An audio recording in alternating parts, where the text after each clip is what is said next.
what it starts with? Hey. Yeah. We out here. Episode 2. What's up, Number everybody? 2. It's Yeah. the 420 special episode, ladies and gentlemen. Let's Thank go. you for tuning in on this wonderful Tuesday evening. Yep. We We all decided to do 4 half-gram dabs right before this episode. So That's true. It'll be interesting. Yeah. Absolutely obliterated right now, actually. Yeah. Yeah. We're as the crypto kids would say, I'm to the moon. Is that what they're saying? I think so. make Doge. like Yeah. Doge go to Doge, the moon. yeah, whatever. Yeah. Doge things. Whatever Elon Musk says goes. Doge. Yep. I'll take it. Yeah, Right. Yeah, this Yeah. sounds fine. right. Yeah. Well, I'd believe we're back him. again. Episode 2 We are back. of the Producer Lounge podcast, Mm-hmm. presented by Always 400. Always 400. Oh, yeah. Let's go. I'll bring it up for you there, sir. Thank And we you got a for special the- guest today.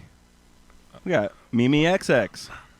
Victor. Hey. Or Victor. Victor Ramos. What's up, my man? How are My you buddy. tonight? I'm good. How Chilling. y'all doing? Chilling, man. Good, Doing dude. Good. Yeah, it's We're always glad good to have kick you. it. Dude, I feel like every time I come over here now, I'm on the podcast. Yeah, right. I Well, mean, maybe you should come over more then. I Yep. think that's what it means more than anything. I think that's what it means more than anything. Good. Yeah. What's Well, up, we're Firefly? happy. We're happy to have you here. Yeah. We're gonna talk about some bass sounds. He's got some 808 things Yeah. to show us later on in the episode. Yeah, we Mhm. just released his track on our label. He did. Yeah. That's That- what I was gonna say. Yeah. Little 2-track EP. It's fucking That's for saucy. sure the biggest news, right? This week, Mhm. yeah. Mhm. Dude, thank you guys for doing that. But yeah, Yeah. I'm super grateful that Mimi XX got released on. It was the first release on Always 400, man. Like, Very first. I'll take it. I'll take it. It feels a little bit like it was cheating, just because just like I pretty much convinced my boys to like release it. But I'm super proud of what it was and the time, and like you guys know the background for all of it. So like, Yeah. yeah, Yeah, dude, we were honored to release it. We were stoked to release it. And Yeah. have you as the first. Like, Absolutely. we were all very stoked on it. Yeah, It so was the best. you Yeah. did not cheat your way into it whatsoever. Do you think There it is. Look at that. Beauty. Do you Right think here, we baby. actually have volume issues? It was a little bit low, so Okay, I word. turned it up just a skosh. Plus, Nice. Victor, if you want to just go ahead and bring your face a little bit closer to the mic, or the mic closer to your face, just Sorry, I you're actually good. didn't have it pointed directionally at me just because I've been breathing super heavy.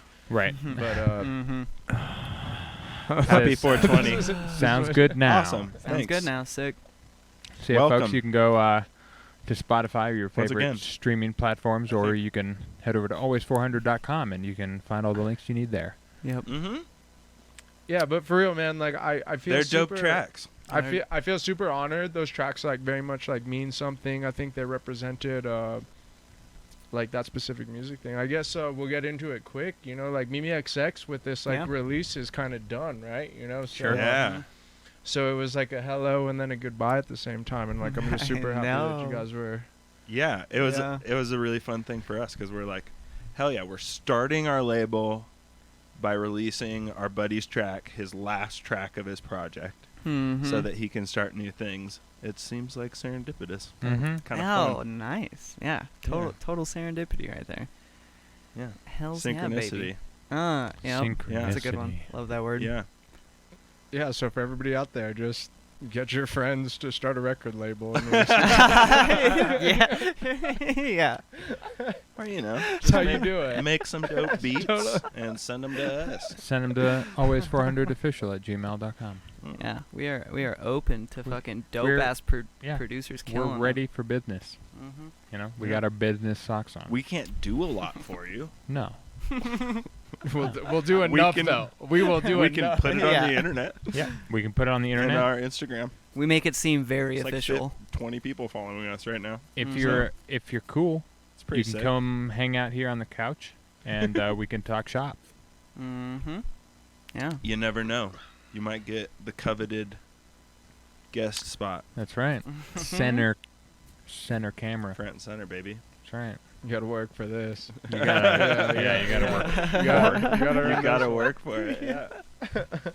That's how this all works, man. You gotta work hard, and good things come. Apparently, you Mhm. know, they just show up. Mm-hmm. That's how it works. Well, sick. I feel like we had a couple podcasts before we even got down here. That's true. Upstairs. I know, we're just going for it. I have a couple things written down, but you can go ahead and fly by whatever wings you got. I don't know. By all means. Mr. Floating Head Jamie, take it away. Okay. Yeah. Well, you guys were. We'll just go to the first note I saw. You two over there were talking about sound design, specifically something Cohen's Sound did Oh. with mud pies in a sampler, and you had mentioned like the best trick in sampler. Mm-hmm. If you want to elaborate on what that was all about, even Yeah. though Yeah, you for already sure. talked about it, we're going to talk about it again Let's on the do it. air. You want to take it away, special I guest? definitely know my thoughts on sampler. I don't exactly remember like what we had to discuss that was different between like how the two of us used it. Okay, so I'll just start it off Yeah, and you yeah, roll just off start, it. yeah, about start it. it off. Start it off. Yeah, so one of the tricks I've been playing with for everyone out there is if you just make yourself a good little 5-minute, 10-minute mud pie and chuck it into a sampler. No, simpler, excuse me. It has to be a simpler. Sampler can't do this for whatever reason, Yeah. which is funny because it's It's more true. complex. Yeah. But basically, I'm if you... unable to. I know, right? Can you believe it? Hashtag Yes. gross math. Gross math. Gross math. But Some gross basically, maths in if the you change the starting point of your sample, if you add that to a macro knob, and just put in a good little like midi rhythm over your beat, whatever, you have more control over what sound is playing at each point, or not even more control, but you have a It you just have like scrolls a through like different points. exactly And, yeah and, you have like a base- variety yeah. of your mud pie, and you can you can find just good little bits. It's like chopping your audio in like a much faster form. Okay, so I Are actually you know using exactly Slice? what was that, Caleb? No. Oh, No, okay. just straight up I didn't say the whatever the top one is. I think it's classic. Okay. Classic and then or you're one shot? macroing the start point. Exactly, yeah. And you're So then moving you it can kind of around. just like scrub through Okay, that the makes whole sense. mud pie, yeah, and pick the points where you're like, ooh, I like this sound. Oh, I want this sound for the Right. fill, and like, Yeah. yeah. And it's fucking sick. I've been playing with it, and then you can add like additional processing to that, like filtering, whatever the fuck you Sure. do to process shit, It's More fun. satch. Always more satch. Yeah. Sinoid fold. yeah. Dude, yeah, the That's Seinfeld satch, dude. is so That's weird. satch. You get some really weird stuff from Yeah, it. some tambourine bendy sounds. Yeah. That shit. That I like sounds that like one a quite fun a bit. idea. Dude, Yeah, it that's is. good. It's fun to play with, yeah. The sinoid fold's actually my favorite setting on the saturator, but I know exactly what we were talking about now in terms of like Hmm. now that you're bringing that up, and that's funny because the conversation really stemmed from I think we were talking about, I know everybody knows that the best like creative juice that you can get is really generating a bunch of like random stimulus that's like coming in that can spark new ideas, kind of, right? Mm-hmm. So sampler's a real good one, and like you get there with like serum and just kind of like making all these weird multitude of patches in serum and letting that unfold. Mm-hmm. But yeah, especially since simpler, because like how I typically actually make mud pies is very similar to that technique. So I don't Cool. remember, it's not necessarily so much mapping the starting point actually. If we're talking about simpler specifically, if you go to, I think it's the chop section. It's actually in Ableton 10 Slice. and 11, it gives you 3 different modes of simpler. And in the bottom one, you can actually just chop based on like specific parameters. Yep. So you can chop based on transient, chop based on region, chop based on like BPM. And then with each of those, in like kind of just adding on to your flow, it can turn into a thing where you can chop the simpler into like each key that you're playing with MIDI will then trigger a different starting point. So So not only can you, it's just different ways of playing with the same thing. It seems like we're all trying Yeah. to get to the same end goal, Yeah, and everybody finds their different ways of getting there. Totally. Because totally. yeah, how I almost make everything is actually very much that technique. Cool. But Hell yeah. I think that's all I gotta say about that. Yeah. One thing I was thinking about, I'm doing this a lot recently, is doing an ARP with an LFO controlling Nice. the speed yes. on like a random LFO, so it just kind of like jumps to one and sticks, and then jumps to another thing and then sticks, and then jumps to another thing and sticks. Mm-hmm. Having that going in with a sampler with like a mud pie, and then an LFO controlling the start point. Dude, yeah.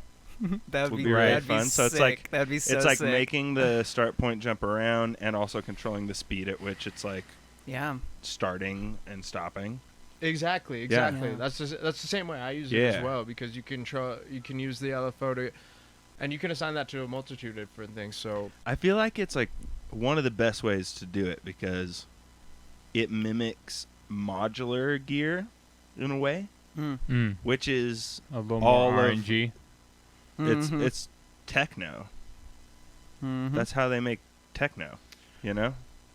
dude, speaking of modular gear, so I think. had a Moog Bunch of boops. I had a Moog grandmother, which was a semi-modular And synthesizer. 808s. Yeah, that's true. You did have one. It was Yeah. saucy. It's Yeah, sat you right know, here. I sold it and it didn't work into my workflow. You know, I'm just like Mhm. so in the box where it wasn't Right. something that I used and resampled. But something I'm actually done now, and like I'm kind of missing that synthesizer at the moment, is dude, if you 128 like mud pies that you make and use that as like percussive noises, and like you're actually just trying to make the dumbest noises you can, as opposed Yeah. to like trying to fit it in melodically into your song, just like making like all kinds of weird bleeps and bloops.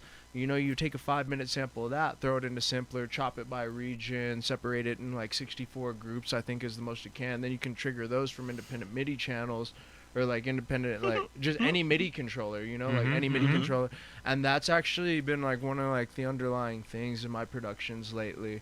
Hell yeah. So, what you were going with in terms of like that modular gear, we're just like exactly like the more you can get to that, and it's more, I guess what I meant to go with that thought is that it's like more useful than most people would think. It's just like you can turn it into this thing, 128 it, and then you think like these synthesizers are something you got to use as like a focal point of your track, and it still can be, but it's like very much no, use it as all these weird layers where you get millions of sounds or thousands of sounds or hundreds of sounds from like Yeah. kind of a dumber thing, and instead of trying to make one patch the integral part of your song, which can be a bit Yeah. more Right. difficult, Yeah. use it as kind of like the percussive elements. And that's been something that's actually, I miss the synthesizer now. Since I've been like doing that a bit more. Mm-hmm. Yeah. Yeah. That's what we've been talking about around the house a bunch. Like, you can't just like, you don't want to leave shit in MIDI because it just doesn't get enough grime on it that way. It needs to be like processed more. There needs to be something else happening. It's very hard to do in MIDI. I think committing is important. I Yeah. agree, but there's also overcommitting, so it's like you gotta be down to ruin songs, which I'm. Oh yeah. So Oh, yeah. I think that's like a point that's like Yeah. it's just like if you It's change part it of to the audio, which you should, because there's a bunch more manipulation opportunities that you have. It's like you totally might ruin it too. Yeah. But you got a sick fucking drum beat still.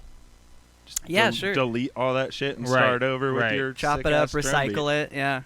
That kind of made me think of Exactly. like the way that like painters will go about stuff is so you guys know about like if you're trying to blend two colors with paint, if you try and blend it too much, it just turns into one fucked up color. It doesn't like shade from one color to another. Sure. So it's like the same thing when you like flatten something down to audio. If like you flatten it too much, it just becomes like almost like a blur or something, and you've gone too far and then you're just fucked.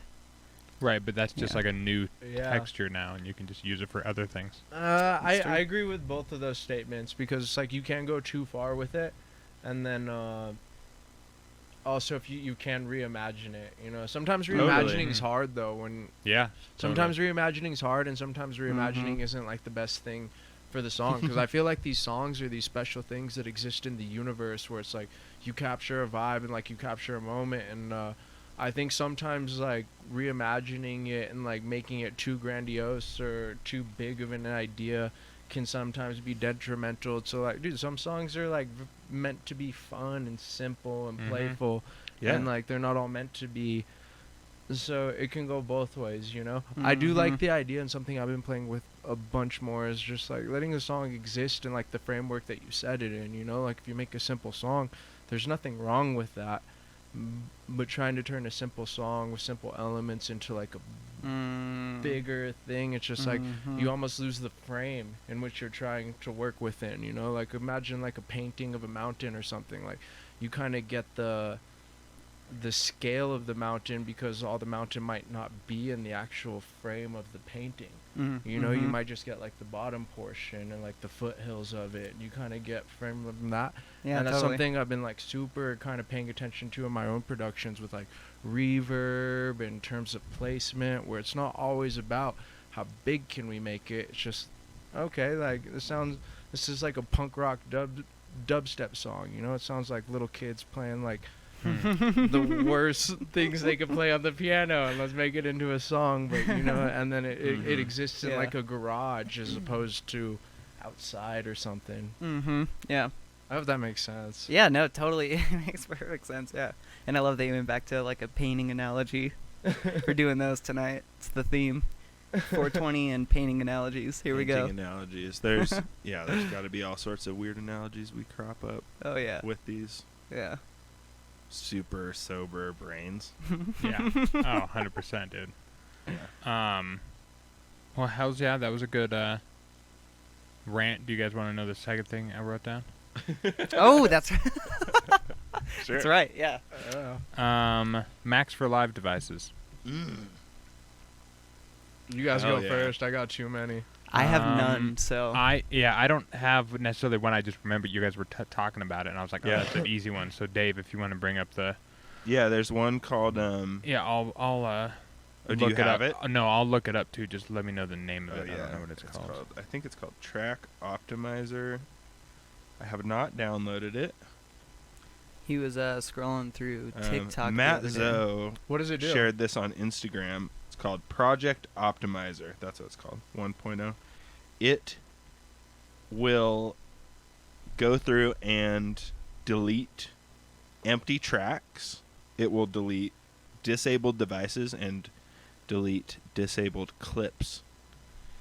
So any kind of like MIDI file that you have turned off within the track, it's going to delete that. Any random device that you tried on something you're working on that you decided not to use and you turned it off, deletes that. Deletes all the blank tracks. So it's just an instant clean them up. Do you know if Which it is so gives you sick. the Clean ability? it up. Oh, I'm sorry to interrupt. Go ahead. No, you're good. Do you know if it gives you the ability to choose between those specific parameters? Because say, like, you know how I'd love the ability to delete unused tracks and unused devices, but you know how sometimes you just like mute a section of MIDI that's just like we need to tinker more. It'd be cool if it gave you the option to do all. I'm sure it does actually. Like, Yeah, I feel It like. doesn't look like it does. Oh, It looks like it just... strange. But okay. there's a point where you do that. and then you be Yeah. cognizant of it. You know what Yeah. the Yeah, device you know, does. like, all right, now I want to render all these as audio clips for the whole, stem it out. Yeah. So that you just poop, get rid of everything, and then flatten. That sounds so nice. That's interesting. You Sounds said you had a hard time amazing. committing, right? I do. Yeah. Do you have a hard time committing? Mm-mm. And by committing, what we mean is like, say you're working on kind of a bass line, and within that bass line you have like 10 serums, and then it's just, okay, are we going to flatten them to one group, or are we going to record them to one audio channel, and this is what we're stuck with. Yeah. So Austin seems to have a bad time Dude, committing to that. It's so hard for You me. can't It's do so it? hard. Yeah. See, like, okay, so I've learned that I can't do it. So what I have to do is go into making the track with the mindset of I'm gonna commit on this track, and then it's okay. Then it's like, okay, it's just it's a free jazz, I'm free balling track kind of thing, you know.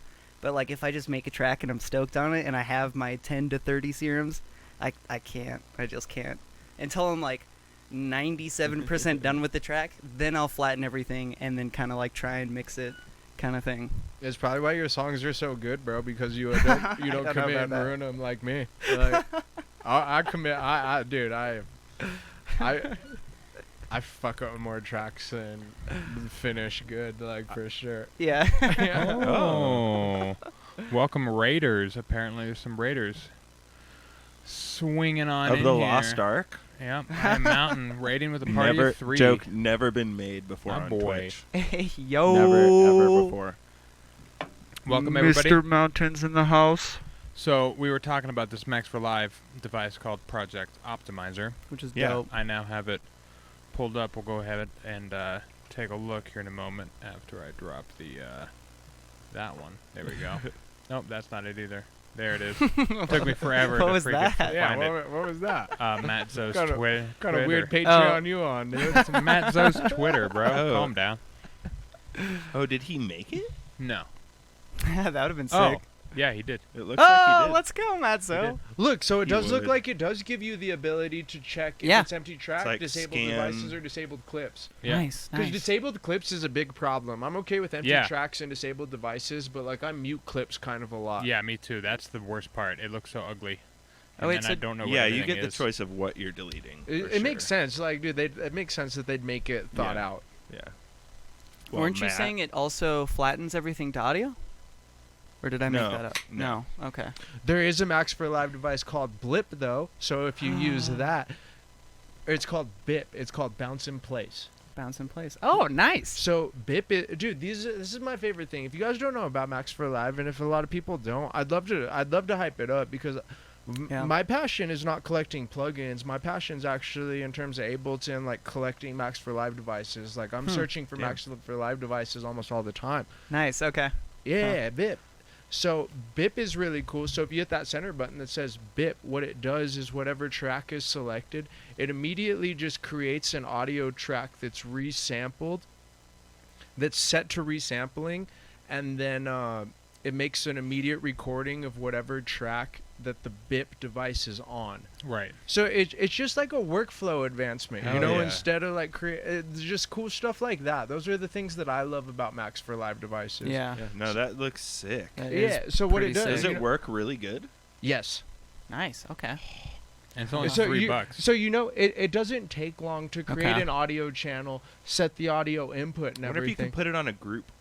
Yes, you can. Oh. Yes, let's go. That's the shit. So, Shit. so if you put it on a group, it'd Hell yeah. bounce each of the group into its own individual No, track it would be the into group. one track. So if you want it, Okay. it would be the group. So if you wanted it on an individual track, you'd have to put it on the individual track, Okay. and then it would bounce in place. And you know, it's really doesn't do anything actually. It's just a time saver where it immediately, just when you click on the bit button, it just like creates that. It puts it in record, and then it puts Travis. Ableton into record mode. Key mapping it. Sick. Okay. Yeah.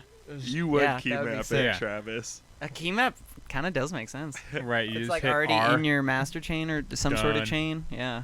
That's dope. I wonder, can you, Travis, that's actually an interesting question. If any of you guys can answer this. So, say you have a key map to BIP, but you have to pull up BIP as an individual circumstance on each channel that you want to bounce in place on. Would the key map work as you brought up new versions of BIP? I don't think so. Does that make sense? That makes perfect sense. So let's Where say you would just key map your master and then solo the channel. Because that'd be sick if basically. every time you just hit like backscore, because I think that's not mapped by any of like the Ableton I don't think just so. Yeah. normal maps. If you just hit backscore, and anytime you hit backscore, Yeah. I just don't think there's not something they could pull up BIP and then do it, you know. But Yeah. Yeah. I don't Even think still- so. Travis is just talking about putting it on the master and then soloing the channel that you're using, not a bad idea. which is that's great. I like working with Yeah. a bunch of shit on my channels, so I won't bounce from the master because there's already so much garbage going on before that. Yeah, me too. Mm-hmm. Right. I want to bounce But straight that from would that work channel. really well. And you know, even resampling within the set, where it's just like you can always think of ways to optimize, but it's like BIP is already kind of more optimized than if you were to just, okay, let's add an audio track, let's change the routing, let's do this, let's do that. It's funny because you think that saving 5 clicks doesn't matter, but like once you start getting into it, you know, where it's just like things become annoying and tedious, Mhm. and it's Mhm. just like Yeah, these you're things doing you- it 1,000 times. yeah, these things that do it over and over, and that's my favorite thing about Max for Live devices. So going back to Caleb's initial question, it's just like my favorite Max for Live devices are actually kind of utility devices that do stuff like that, you know, like, Mhm. for sure. Mm-hmm. Yeah, I feel like that's Yeah, what they're that's sick. best at. A lot of Right. times the user interface isn't really very good for like creative things. Oh, dude, I we're don't about to change your thoughts once I show Oh. you this one at the end of this episode. Okay. Oh, let's Yeah. go. It Yeah. knows- Yeah. No, man, Max for Live's cool. The coolest thing about Max for Live, too, if any of you guys aren't familiar Hell with yeah, it. Travis. Fuck yeah. Travis says you don't even need to solo. It just knows which track you have highlighted. So it selects the input on the resample channel to the channel highlighted. Oh, that's cool. Sick. Pretty slick. So you can put it on the master. Mm-hmm. Okay. Yeah. BIP Yeah. we're talking about. That Max Sick. for Live device. That's awesome. That would be cool. Sweet. Yeah, I don't have all the parameters memorized in my head right now, but yeah, like Bip's a super sweet one. Like I'm a big fan of that That's one. fun. Mm-hmm. Because it's one of those Yeah, I things. need to it's fuck with it's the difference between something that can take you half a second versus something that could take you 4 seconds. Doesn't Mhm. seem like a big deal, but like as you get better and better, and as you're like working with Ableton more and more, like those time savers, especially once it becomes a reflex, they just help. Mm-hmm. Mm-hmm. Right, especially sure. for the creativity flow. It's like the super same as if important. you why you Keep right rolling. click and copy and paste. You know, like there's no. Right. Mm-hmm. Mm-hmm. What are some of the creative Max for Live devices? Because I'm curious about that. Dude, those my favorite thing, man. So anybody that has live, I don't know when Max got input into live is just kind of being like a feature in. I think it's at live 10. So let's say live 10 and up, which most people have, I feel like. Mhm. There's a whole like Max for Live like user base. So some of my favorite creative tools are buffer shufflers. They're really good like step sequencers that people have made. There's really good kind of random probability based sequencers. I forget the name of them. I don't know why it's slipping me right now, but like they don't necessarily program in their sequences by time or anything like that. You Hmm. know, there's Interesting. there's weird sequencers you can find Yeah. in terms of there's a lot of good metering tools you can find in Max for Live devices, which aren't creative tools, Nice, yeah. but you know, you can find Max for Live devices that people have made that like measure LUFS, which no device in Ableton like measures LUFS or shows you any Mhm. of that information. Which is kind of weird. I feel like that should be like a kind of a standard thing almost, right? Just like a LUFS reader. Yeah. Right. Just the Ableton LUFS reader, and it It pulls just it, gives like- you the number. It just is like short term and then like negative whatever. Yeah. Right. It just has it showing. Yeah. That'd be sick. It would be sick. And That would be Ableton. nice. And dude, there is though. Like you just got to There's gotta download them be as one. I Gotta think that's why download it. Ableton doesn't do it because Someone makes once one. you I feel Mhm. yeah, once you become ingrained with the software and like understanding the Max for Live, I think Ableton they don't promote Max for Live, especially this third party devices, as being like they work immediately. You know, so many of them are free, and like if you just download it and click it, it opens up within your Ableton Live set. So it's just it essentially is an Ableton Live device. You know, like there is LUF readers that will instantly show you all that information. Just Google Max for Live. There's a whole community forum based on it in Google where people just like send Yeah. out free Max for Live devices. Everybody's That's cool, making man. 'em. That's cool, man. Yeah. Yeah, and that's actually one of my favorite places to go searching for new creative things. You know, Mhm. there's really cool ones. The Robert Hankey Granulator 2 one. is- Oh, Granulator 2 is sick. yeah, so Granulator that's 2 's the Max for best. Live. Yeah. You see, you think it's an Ableton? That's Max. That's a Max for Live device. Yeah. Okay. Okay. Cool. Yeah. That Which one is is why it fucked up. didn't work for a long time. Exactly. Convolution. Same with Convolution. convolution, yeah. Convolution Mhm. Reverb is a Max for Live device. The Mhm. Shaper tool, Envelope Follower, LFO tool, all LFO those are tool, Max yeah. for Live devices. Huh. And you know that the LFO tool and the Shaper tool, those essentially turn all of Ableton into kind of the same thought process and sequencing as like a Serum or something like that, where you can just Mhm. kind of route Totally. everything to envelopes and LFOs, and yeah, like those are the dopest ones. Like I feel like a lot of people use Max for Live every day and don't necessarily realize it. And Sure. I can see that. Yeah. Yeah. Oh, I use it every day. Yeah, I use it every day. For too. sure. Huh. All the time. I put LFOs on fucking everything. Yeah. And Nice. Everything. that's one of Okay. the tricks. If you guys are Yeah. listening, aren't using LFO automation and like Yeah. basic like envelope automation within All over those the tools, place. that's you need to. Yeah, over this past month, I've definitely been using LFOs on everything a lot more, and it's super Yeah. fun. It just Yeah. gives you that like, and it's not quite a chaos factor. No, Yeah. it can But be it's like- dialed in. It's Yeah, it's dialed just in. it's a nice movement factor, which Mhm. is Yeah. so fucking important. Dude, one of the It's the things, key. one of like Small the differences. Yeah. right. like plateaus that I got to at some point where you're just like, plateau. Plateau. The Plateau. plateaus. Always. Yeah, plateau. there's one moment where I leveled up and I went, oh, what makes a mix sound really, really good is literally just things changing a lot. Mm-hmm. It's just like movement, and even if it's a very repetitive loop, you can still be affecting like what kind of like things are moving around and frequency differences and Dude, yeah. all kind of things like that. And you can get like really fine-tuned with it. Like, Mhm. we were talking however so long ago about how when I broke down a Joyride track, what he does is his transients on every single kick are different. And like I broke down, I think it repeated every 16 bars, but like every single transient in his kick in that 16 bars was just slightly different.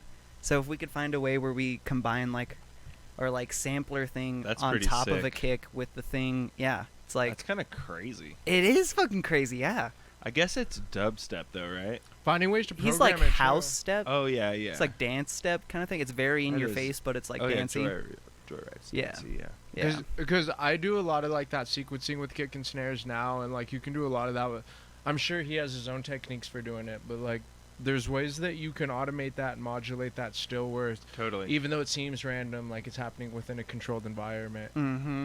Yeah. Yeah. And that's like, I feel like when you learn to play like Ableton or like your DAW as an instrument or like these weird ideas, that's where it becomes like super helpful. Dude, Because you're yeah. right, like that drum sequencing is one of the most important things, you know. And I honestly only found that out maybe like Plateau 6 all months loud. ago, in Okay. terms of like let's Or actually big. like sequence our snares where it's Also, just like, you know, Pixelated somehow. pattern them out. Yeah. Where they sound like they all sound different. Totally, I don't yeah. do it too much with my kicks, maybe on like the off beats or something for like the turnarounds. Yeah. So that's interesting that you found that with Joyride, but Mm-hmm. I can believe it. Like, Right. for And sure. and then that was the thing is like, so yeah, there is something about like what you said where like changing your kicks too much kind of creates a really weird vibe, especially with dance music. Mm-hmm. Like I don't know why it is, but like if you just change the transient, it's enough to make it seem different, but all the body and the boom is still like giving you the oomph, and it's It would the be same. fun to like, as you start a house track or whatever track, do a kick design sesh, where you just know like I'm gonna make like 6 or Mhm. 8 kicks that will be used throughout this track, and you have like different little Yeah. variations of the exact same kick, basically. Yeah, dude. So kick Sounds like two. a great idea. Yeah, yeah, Oh, yeah. You guys should fuck with it for sure. And then kick two, is the lazy man's way of making it work because it has the Kick 2's the best. I'm kick two sorry is about the best. Shout out kick two because I fucking love it. But it has the literally like the never click heard of it. Old man Dave over here. Got to get with it, dude. Whatever. I I use ne- samples, bro. I never use kick two. I don't either, but That's okay. Continue. Yeah. So there's you know It's what great. roughly I kick know- two I- is, It's right? fantastic. I know Yeah. exactly what you're talking about. Okay, yeah. So there's like a section in it where you can there's like clicks that you can just add Click to sounds. your kick, yeah, and they're like random various percussion or just white noise or whatever the fuck. Or hats or So like hats. bodies and shit. Yeah. And it's actually just a sampler, so you can load your own in. Yeah, exactly. So it's like you make the body of the kick that you want, and then you just export it with like 6 different clicks, like you were saying, or Yeah, 10 or totally. whatever the fuck. Totally. But like, Mm-hmm. yeah, you should try it. It's super fun. Super yeah. fun. That actually makes sense. I do, dude. It's so funny that we've been talking about it with everything. Like I feel like we're all doing the same thing and just in different ways. I'm sure you Right? do it the Yeah. same way too. Because what I do is, you know, like I like having kind of my drum pattern like sequence. And it's just like, you know what? Let's tighten up this kick, and I actually do it kind of within the actual like clip algorithm. Just turn it into beats mode, turn the transient on, and then you know how it gives you the ability to select if it's gonna play through, Oh. if it's gonna go Mhm. back or forth, Right. or if it's gonna go To the end and just stop? in a loop. Yeah. Yeah, to the end and stop. Or and like, forward. so I actually change up a lot of my drums. Like I get so much of my movement just from kind of like modulating those and changing up the rhythms. But it's the same shit, you know. Like you're just Making a little shorter or longer. I do like the Mhm. idea with kick too that you were talking about, and especially in like the last example you were giving in terms of like changing the place when you were even talking about it that seems like the best to switch it up is that click, because like that initial click where it's just like, okay, you could have different, like you could have 6 different clicks and that'll give you 6 very different kick drums right away, you know? Yeah, right. Can I get one of those bad boy? Would you like a nicotine? What is it? A nicotine pouch. Some nicotine? Cause I never like them every time, but like, dude, I have an You like nicotine? I don't yeah. Thank you, Dave. Yeah. I know you're trying I to be just all discreet found 'em about it, over but here. I Not could only. really. Yeah. Yeah.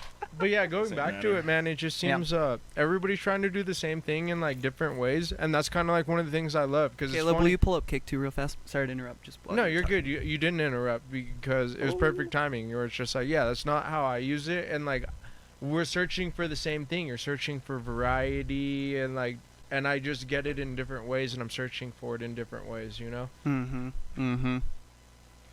Yeah. Because like, dude, when I'm working on a song, like I'm very much when I'm working on it, depends what you're working on too. Is like I'm working on it from like a melodic structure already, so like the kick, I can kind of tell when the kick's gonna fit because it's never starting from a kick. Like I don't start from the drums, so it's just like it's a little bit easier to tell when like a sample will work, and then it's just like, all right, let's let's work on the sample. I don't usually start with drums either. It's weird, right? Y'all are crazy. Kind of weird. Okay, How do you so not start with drums? well, it's different. If you're making house music, 100% start with drums. I mean, with halftime, I'll start with a kick. Really? Yeah. Maybe that's just me and Vic then, because Yeah, I don't I know. can't do it. I start It's with too much like transient over and over for it. Like hurts my ears faster than if I just like mean, make the thing and then do the. Have the you tried? percussion. It Have just you, doesn't even matter at the beginning. Gotta learn to too, make you it know, doesn't. where it's just like it doesn't even matter. Start with the kick. It's I gonna be mean, like I'm just gonna Start build with the kick. sick ass kick. Because in, Yeah. cause in Start with a halftime, good the kick kick. needs to be built up anyway. It's not like No. you can start from a sample and it's just like this is a big kick. You know? Mhm. Like, well, the Yeah. the kick is like the foundation, bro. It's like the foundation of the mix. Yeah, for you sure. have a good kick. Plus, if it's too transient-y, you know, there's a thing on your interface. It's the volume. You just turn it down a little bit, and it won't hit as hard. yeah, I sometimes some like to people not some people start make with more complex drums. music than Four on the Floor, Sometimes. and I mean, I'm talking everything, bro. Oh, burn! Damn. That was a party burn. Is he trying to say that we don't make anything else but house music? I was just coming at him. I'm Come sorry. at me, bro. I was just coming at him. I'm sorry. I just got that. It hit too close to home.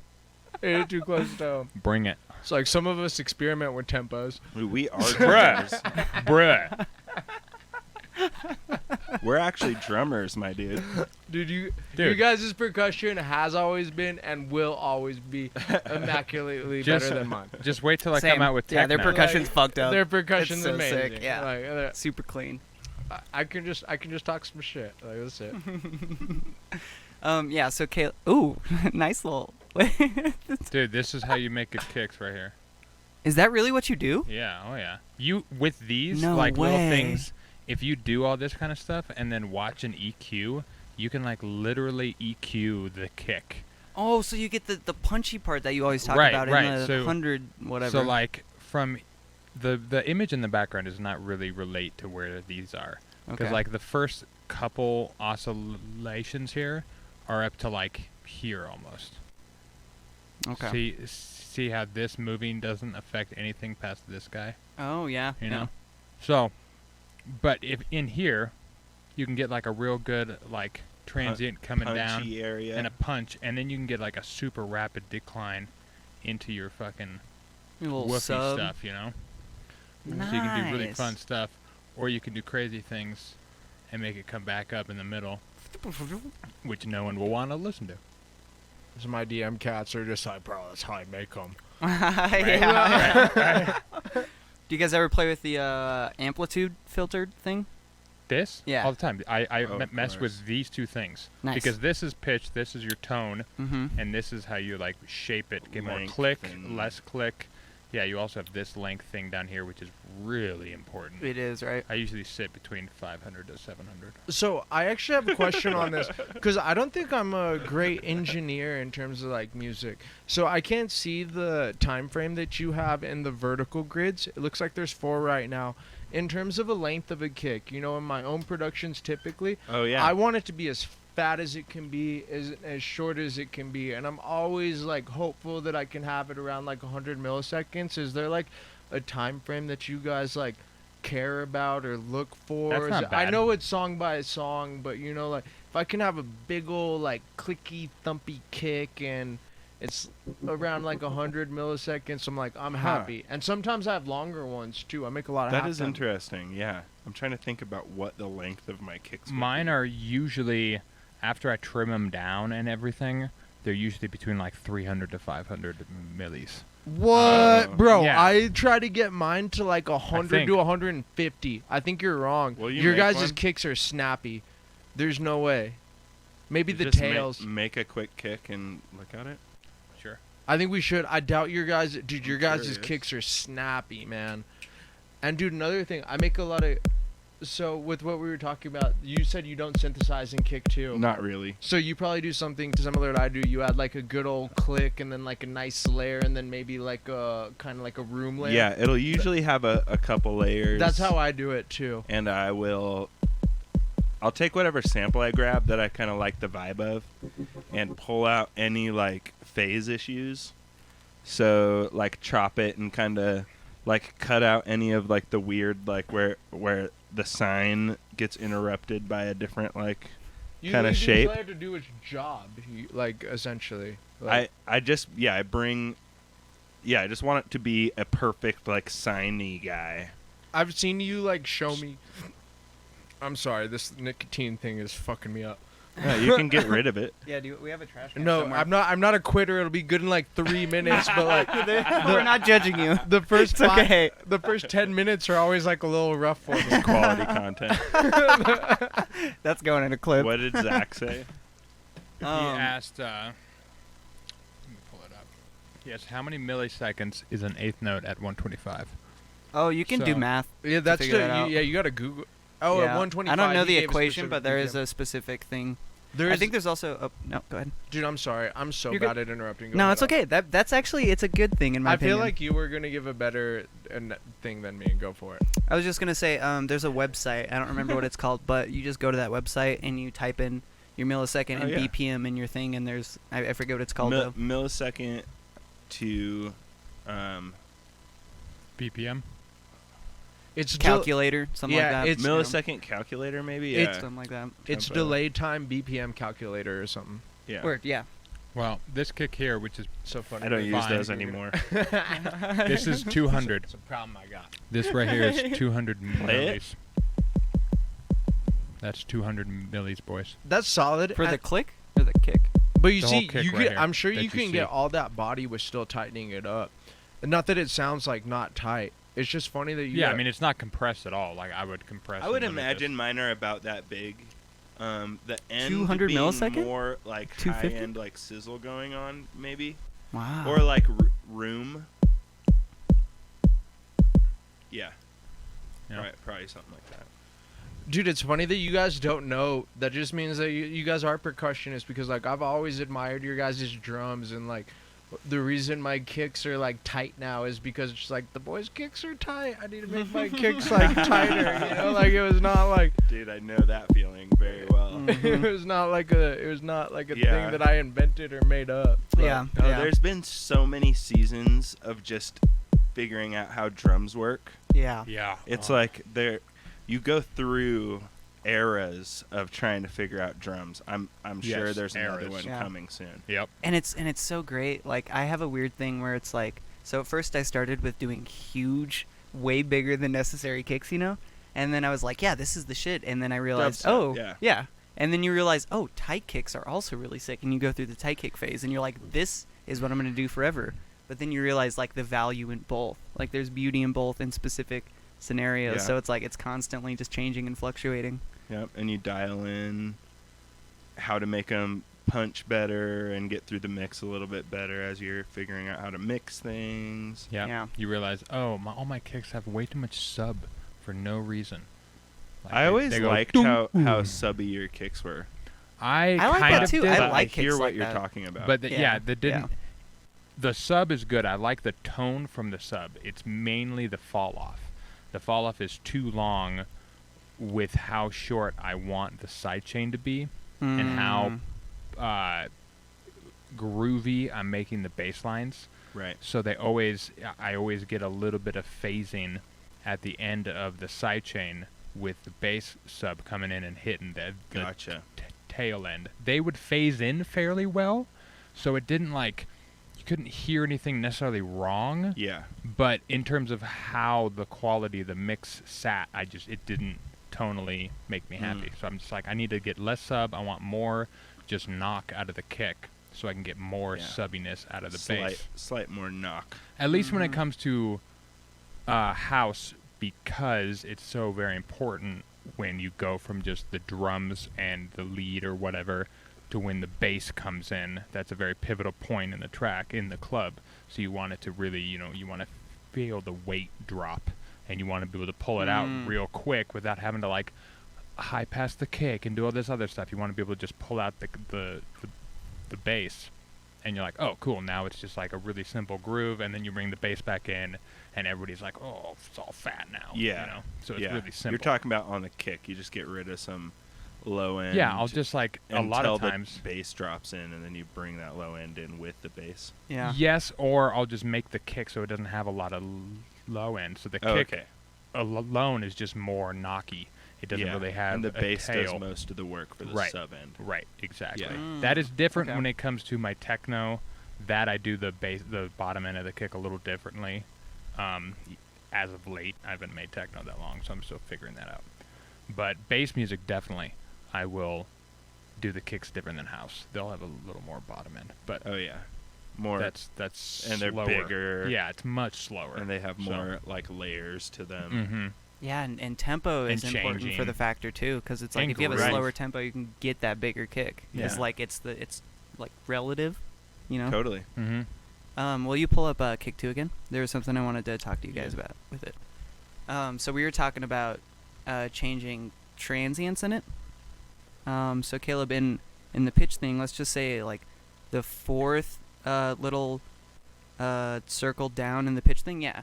So if we were exporting 7 different kicks or whatever, do you think it would be a good idea to maybe change That's one of those things slightly? That's what I was thinking, because what you have over here is you have the clicks, and these are basically just dumbed down samplers. So right now, if we mute the sub control, which is this guy, we mute him. Oh. Now, this is just click 1, which is this sound, which is click 15. Click 2, we can add a house sound, whatever that is. Let's mute 1 and go to 2. That's that sound. It's like that's almost better. that's a dope sound. That is a good one, yeah. Oh, that's and then fucking sick. you can shape the amplitude on Producers him. when somebody does a kick. Ooh, wow. Just sauce, dude. Oh, and then, yeah. what you could do if you're not doing that, which a lot of times I don't use those at all.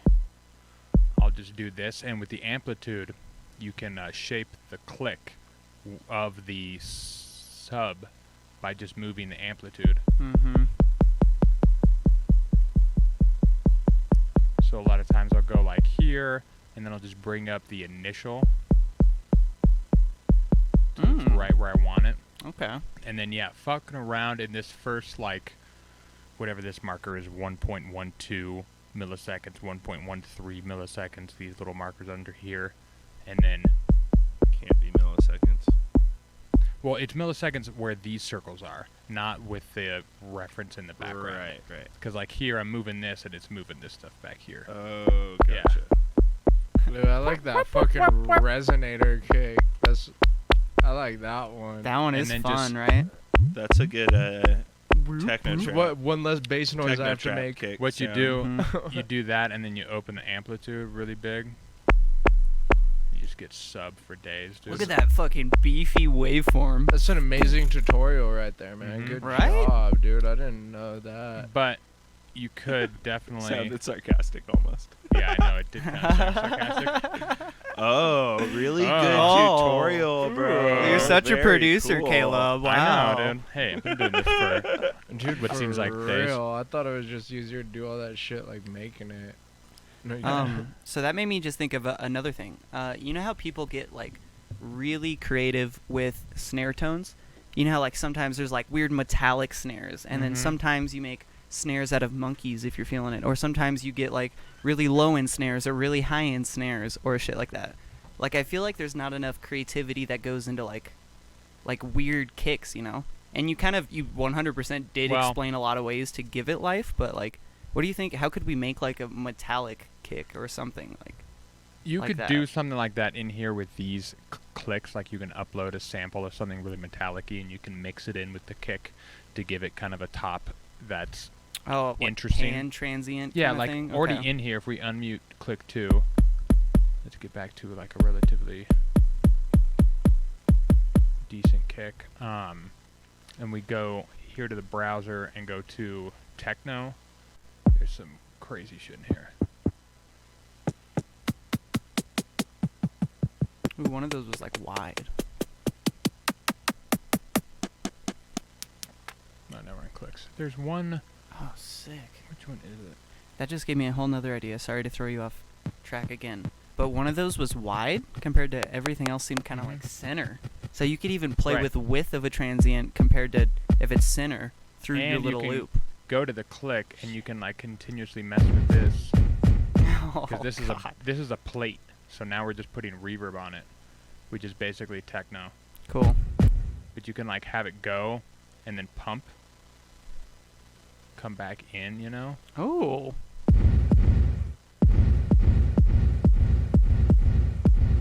Dude, it's Oh, fucking. so you get like that illusion techno. of a punch and then a body. It's techno. That's Right fun. there. Okay. And then you have the pitch on here too, Damn. where the start. Dude, kick two is sick. Sick. We'll get you kick two. If you want it. Yeah, it's fucking so sick.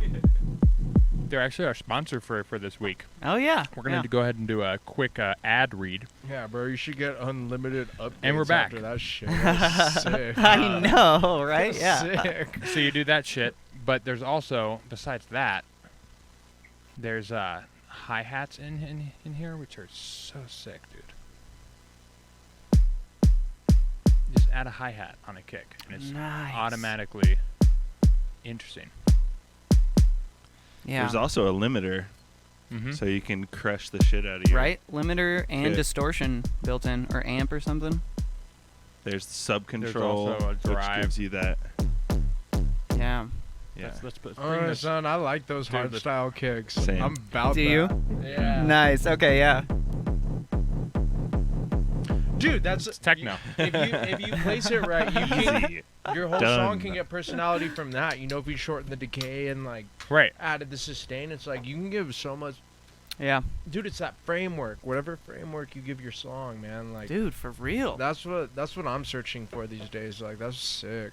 Right. Do you guys ever do the thing where you have a specific kick for the intro and verse and a different kick for the chorus? All the time. Yeah? Okay. Yes. Every time. Dope. Yes, What do you almost guys every time. How do you guys go about that? I do it with the Beats algorithm typically. So I typically make I call them like dumbed down clips is kind of what I call them.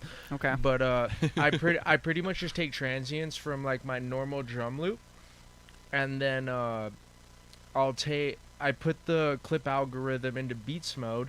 I'll turn it into taking the transients, and then I turn the transient response into where it only takes the initial transient and then it stops at the end of the clip. And then by adjusting the knob where it takes the end length down.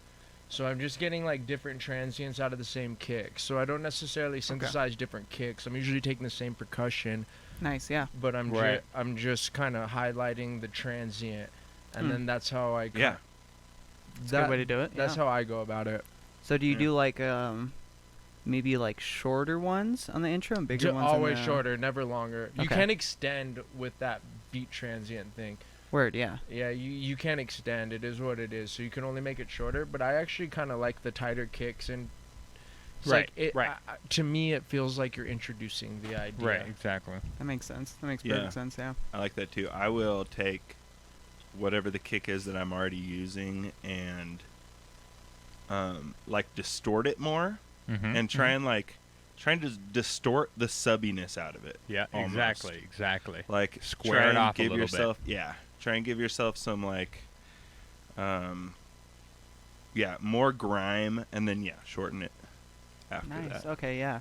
I've seen just like looking through like various samples from like people that I like where they do have that like squareness on the kick. Mm. I've noticed that, but I can never. yeah, Every time I that'll try and like happen. replicate it, it Two- doesn't really do that. But it's getting there. Clipping. I haven't. Mm. I have a clue. Cool. Your clue is showing. Oh, Caleb. I have a raging clue right now. Speaking of South Park, the way I do it is basically what he said. But Which it's important to distinguish. Dave. Sorry, dude. Suck it, Vic. I'll basically take the drums group at its kind of medium range, so not when it's the simplest and not when it's the most full. So when I have like these hi-hats on and like the drum and the clap on, but it doesn't have these hi-hats on because these hi-hats are saved for like the big part of the track or Right. whatever. And then I'll flatten all those down into one channel Yeah. and I'll distort those, and then I'll throw a multi-band compressor on it, not compressing anything, but I'll just mute the bottom end. So it just cuts off like 120 and below. You're making your own little drum loop. Right, and so Yeah. then I just have that, and I just use that, and just copy and paste it wherever I want, and then I can like Okay. I will do filter that it. too. I'll just filter it Nice. in For and sure. out, things like that. So that way I Very keep cool. the quality, so you understand what the drums are going to sound like, but they're like, colored. Oh, and then it makes sense leading into your next Mhm. drum because it's kind of a similar drum. Your drums get Cool. cleaner. Exactly. It's kinda what you were doing too, It's yeah. like introducing the idea. Yeah. And your that's drums all get cleaner at the same time when the drop hits. Right, nice, right. nice, If you're that's doing cool. it that kind of way. I gotta try Um, that because I always just use like literally just different kicks for each section, and it sounds fine, but like I could see it gluing a lot more with the vibe if you're doing it Mhm. the way that you guys are doing it. That makes I've more definitely done completely different kicks in tracks with Travis, and Travis looked at me like, "No," sense. and I was like, "Yes," and I did it anyway. It's doable. Hell yeah. It's Yeah, just, you can do it. it's for just sure. like sometimes you're looking for like is the least confusing in the it's track. not. It's I can not see that great in for house collaboration. music. Mm, It's not No. a really very good move for house music. I can see that. Yeah. Although I'm sure you can do it. A lot of the time, house music, the kicks and the intros and stuff are very like boomy. They have like a lot of that like 80 to like 120 or whatever. Mm. And then they kind of tighten up for the main They section. get more or subby get more subby. Right, Okay. when the drop happens. I think it's just them letting the sub in of the kick. Yeah. So it's Could like be. past, so you're hearing more, or what seems like perceptually more of Yeah, that because it's still 80. hitting the limiter hard. Right, it's still slamming it because it's got plenty of knock. But then you let the sub of it in, and you get an equalized sound. So it doesn't sound as knocky just because it's equalized with the Right. sub in there. Mm. And anyways, you were talking about squared edge of a kick Mhm. and like the knock of a kick. So here's our kick again. We're going to get rid of this distortion and that distortion. Definitely do it with Saturn. Can you show another That's- way without Saturn? Yeah, If you can. yeah. Okay. Yeah. Do the Saturn Well, one first. though. it's basically the mentality. This is just visually going to be the easiest. You Oh, could okay. do it with anything where you can split the band. Oh, guys. Funky Baby Funky says, Boo Boo is in the house. That's right. He said, "Congratulations on the release, Victor." Yeah. Let's go. Dude, that means so much. Thank Repping you, my Mimi friend. XX, Yeah. baby. Let's go. Dude, for real, you have no Do you know- idea. Do we know That's who what's that up. is? That's AT. Oh, Yeah. okay. We're Yeah. Funky Boo Boo. So on the kick drum, it's just a basic kick drum. This is for house, for halftime, for hip hop, whatever. So I'll put a band at like 80 or 70 or something up to like 200, and then on the high band, whatever, you can drive it. I don't go over like 20 if I do. And then the bottom end, I won't do anything. I'll turn it off. Okay. And then mix at 100, and I'll go to like old tape, something that when you drive it, we solo this, it's going to get it really foldy, where it's not squared off like 100%, but you're losing a lot of the bottom end. Like you're no longer getting the sub, you're only getting knock. So I'll do that, and we'll drive it like, you can kind of hear it, and then dial it back a little bit, like 55, and then I'll bring it down to taste, and I'll use that as my first. This boy knows how to make fucking kicks, dude. That's for Kind of my sure. first. That's like my first distortion path. Yeah. From there, then I'll compress, and then limit, and then EQ, and then do it all over again if I need to. But normally I can get away with just distorting just this area right here, because then I can push it into a limiter, and it's gonna, for some reason, just survive better. It'll just come out tonally smoother. I don't know if it's because it has more frequencies now in this range, so it can it has more integrity, or what exactly is happening. I'm not a professional, to a certain extent. But goddamn, does it just make the knock survive the mix? Like you'll get to the end of the mix, and you're like, oh sweet, my kick is still quiet, like it's not crazy loud, but it's still punching right through. It's just slicing the mix up. It's super nice. What's the frequency band that you just had there? And like the upper, it's like the lower mid. It's like 70 to like 200, basically, like right where you want the kick to be really knocky. But there's usually a lot of mud there, so when you distort it, it kind of like flattens that whole area out, so you're not getting these weird kind of peaks and stuff coming out. You know? Dude, that's amazing, because that's exactly like around 150 to 500 is exactly where I like to stereo spread the low end of the bass. So like I think this technique, I think you're doing it right, man. Like, because that 150 to 500 range, if you stereo spread like your sub, like not your sub, it wouldn't be a sub, but like your bass there, that's where you're knocking the fucking kick. Yeah, and so then you're giving both. you're getting like room. that Christmas tree look when you're looking at it. Yeah, Like, Right. Ooh, that seems right. Caleb. that seems right. Yeah. Let's go, baby. Well, we are at an hour.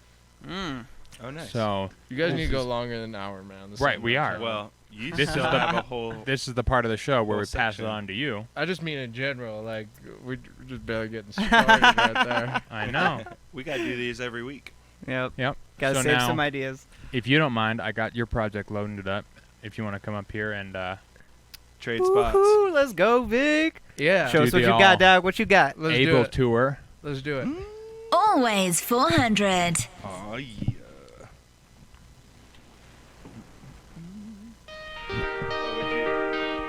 Do you want to hit this bong? I'm okay. Then I won't be able to do anything. Yeah, that's fair. That's why I asked, and it just give it to you. Yeah. What's up, guys? What's up, boy? Okay, I can hear you just fine. Sweet, sweet. Let me find this Ableton set. Smoke some of this tobacco. On 420, tobacco day. 420, let's go. Tobacco bong rips. Yeah. Thanks for letting me go. So, I guess a little bit about this is, I don't know how many listeners we have right now, but a lot of this was kind of dependent on the last release that I did as Mimi XX. And I kind of just wanted to show a couple of tricks and tips on that, because what I'm really about in Ableton these days is not necessarily, I feel like a lot of this stems from not knowing what I was doing, or not necessarily thinking of myself as a good sound designer. So I like to create happy accidents for sure in Ableton, and Nice. that's very much what like my whole production flow and like kind of what I'm going for artistically is based around. Yeah. these days. So we can go a couple different directions with this. So I guess the first one is, do you guys want to start with, I'll ask you, Austin and David, do you guys want to start with basses or drums? I vote Basses. bass, yeah. Bass for sure. Basses? Yeah. Yeah. Cool. So the rack that I prepared today that I'd like to show everybody is kind of like a 128 that's focused around creating like bass sequences and bass noises that you can use, just bass noises that you can use that are like very much dependent on 128s, and how you can use like 128s in creative ways to create like wobbles and different bass elements within your song. Dope, man. Can you explain briefly, just real fast, what a 128 is? Yeah, I'll definitely get into showing that. So within Ableton, a 128 is pretty much like a multi-sampled instrument, where within like a sampler that you can have 128 different selections of noises that are possible. And I don't know if this is specific to Ableton, so I'm sorry in advance for like future users that don't have this feature in like Fruity Loops or Logic or something, but there might be different ways to recreate it within those DAWs. I'm just not too sure because I use Ableton. So another cool thing before we get into all of this is that, it's kind of our goal. Like, it's at least my goal, where I made all these 128s myself, and I hope to make them available to everybody else. So I'm sure we'll figure out a way within the release notes to kind of make sure that this is downloadable in the future. There's for a sure. free Yeah, dude, sample for you. we'll make it work. Yeah, basically, folks, what we're going to try and do is set it up so all the downloadable links and all that kind of content will be on the Discord in a certain channel. So all you have to do is go to the Discord, and then you'll have free access to everything as it gets uploaded. Yeah. So that way we don't have to worry about putting it here and putting it there. It's just go to the Discord, join it, and then everything's there. It's all in one Free. spot. Yeah, it's free. It's in one spot.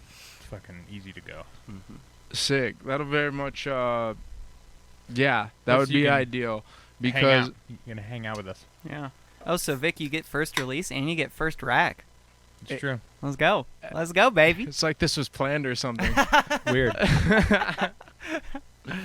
Yeah, he puts in work, people. Cool. So the first one I done, and again, we'll make this available to all the listeners, is I kind of just like went through and like resampled and like made a bunch of distorted 128s. We'll kind of give you, and then within that, within like a folder, I just brought in a bunch of like audio clips into Ableton. So I'll just play you a couple.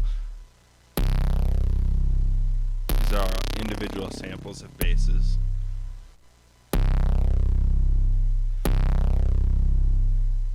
And you know, like alone, it's definitely, it kind of just is what Far it is. away. In the jungle. Yeah, they're distorted 128.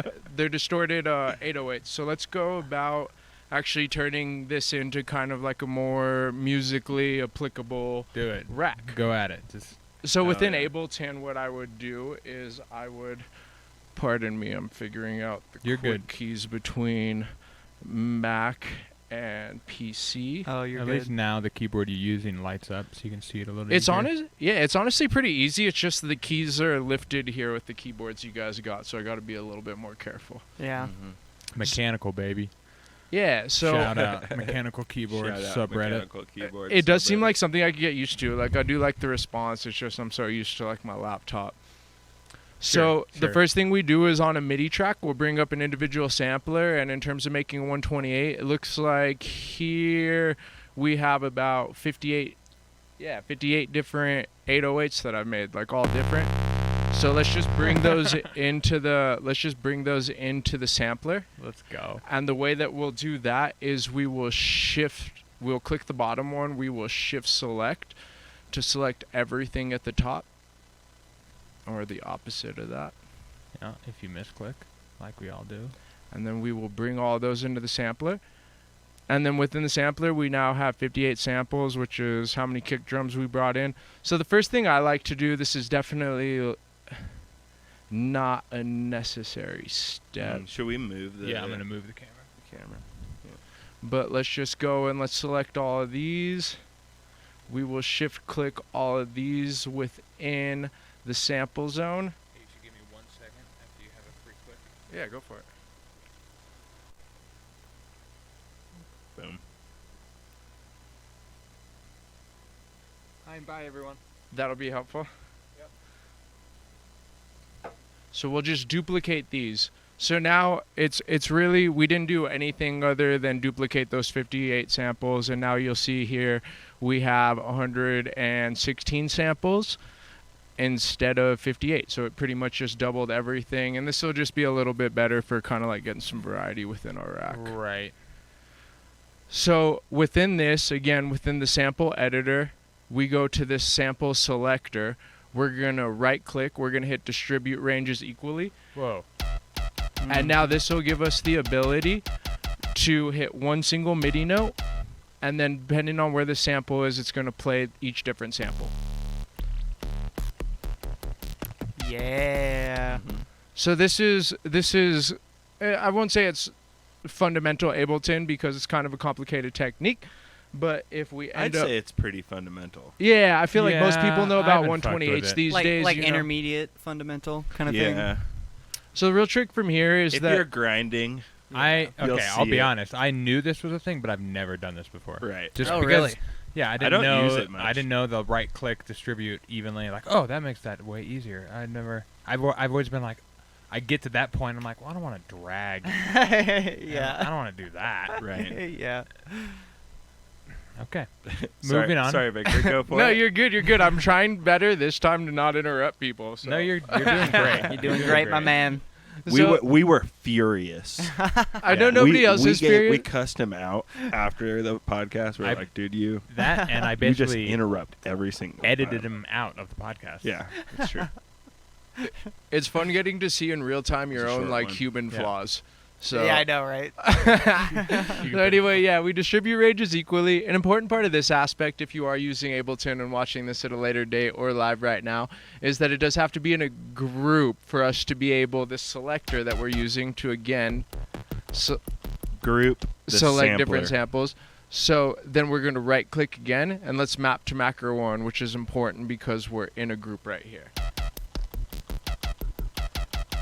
So that's our first step. So now we have a 128, which is cool in its own right. That's pretty sweet because now you have something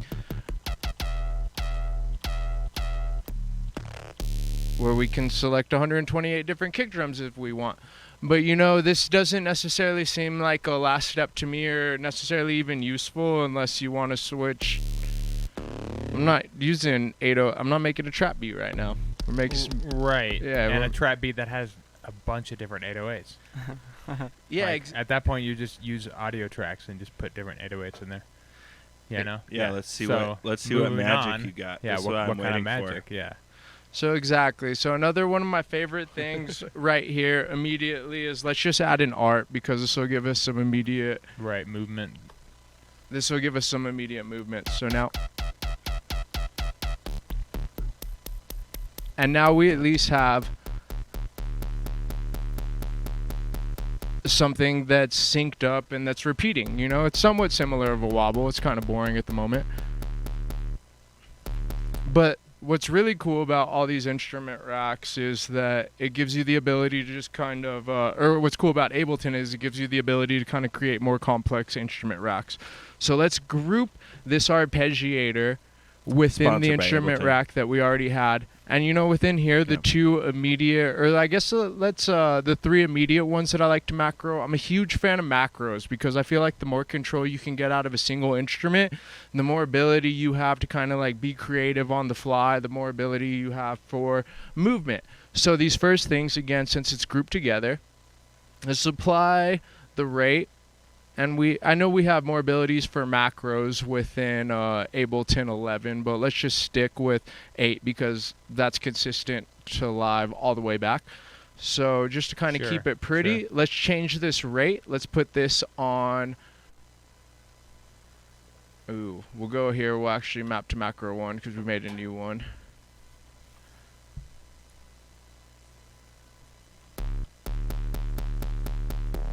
So again, just within our new instrument rack, I'm sorry Right, if I just confused anybody, but macro to a the macro. sample selector they will can map figure it to out. macro 1. Yeah. Sync rate. So we now have our sample selector in this main one. and then a separate macro in that new group with the Yeah, we'll sample the gate as Speed well. of the And let's arpeggiator. also arpeggiator. macro the steps. Yeah. And you know, one of the things that I really like to do within effects racks and instrument racks is kind of color coordinate them so I can keep track of kind of what's doing what. So now I know that all of these are to the ARP. Let's make this red so we know this is kind of like our main sample selector.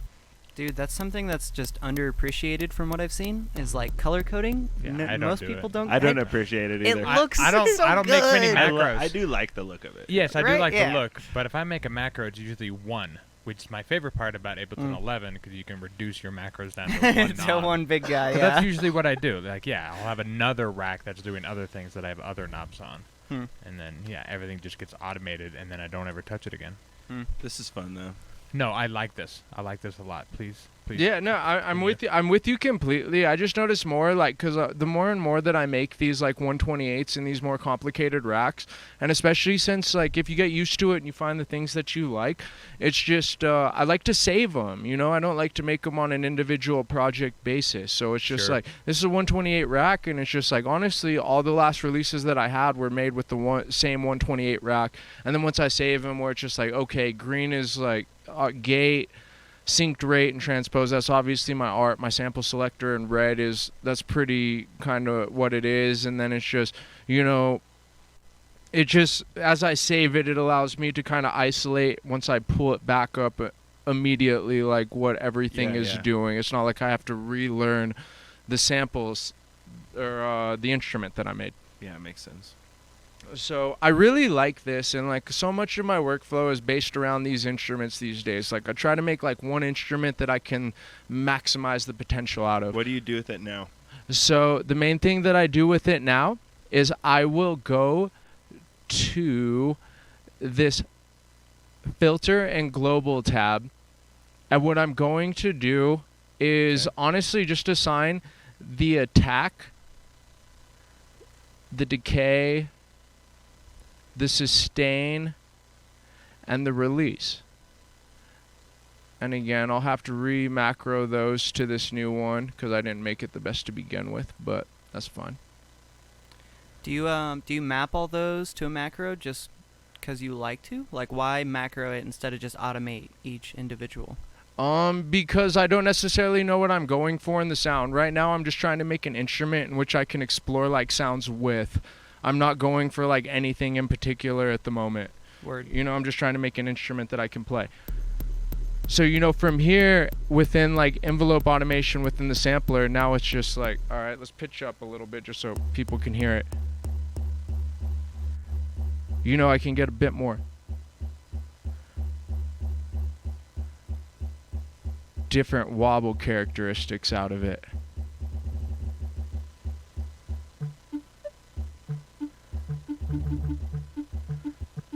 And you know, this will be my bass instrument now. So now from with here, like, cool, I have my instrument that I can play with, all based off of just like 128s, you know, like nothing crazy, but like I do have like kind of a wide assortment. So let's turn our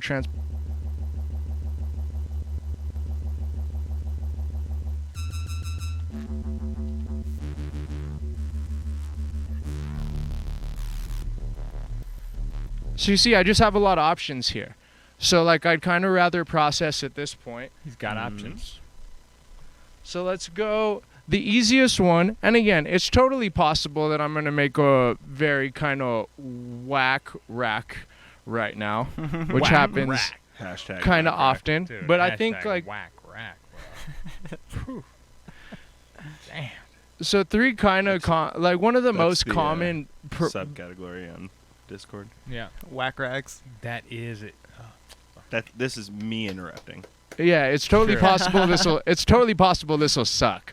That's okay, man. We'll should get the put- idea. You should, yeah, just take all three of those, And- select them. So and yeah, then no, do- this not even collecting. So like a very common like effects processing and like bass music is like using 3 OTTs, and then another one that a lot of people don't know to kind of tame this at the end is you can just type in, if you own Ableton 10 or after, you can just type in make it loud, which will give you a make it loud glue compressor preset that's like standard in Ableton.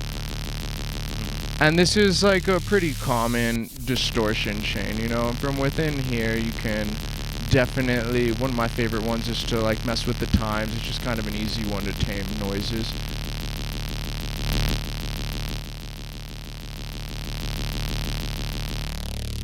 And then, you know, so let's just use it as this. So one of my favorite things is very much just starting from distorted 808s, and then I get my wobbles kind of from here.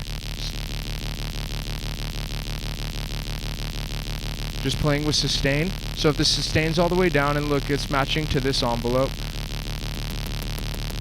we can give it more attack.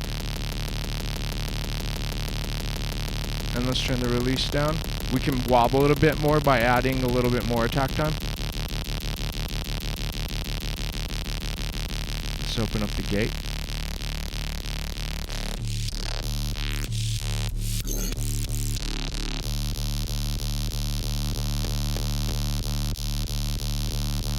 So it's just kind of an interesting way to get a lot of like different timbres pretty quick from like relatively easy results, you know?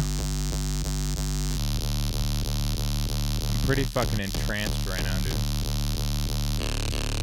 Probably because all the tobacco. That tobacco. Happy 420 on the tobacco bit, you know? Wacky tobacco. No, this is really interesting. And then we can go deeper into this, you know? Yes, please do. Yeah. Okay, we're gonna go deeper in. If you want to, man. Yeah. You don't even have to be as descriptive if you don't want to be.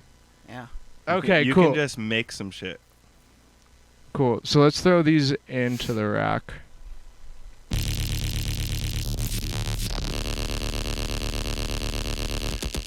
And then, you know, from here you can add your steps too.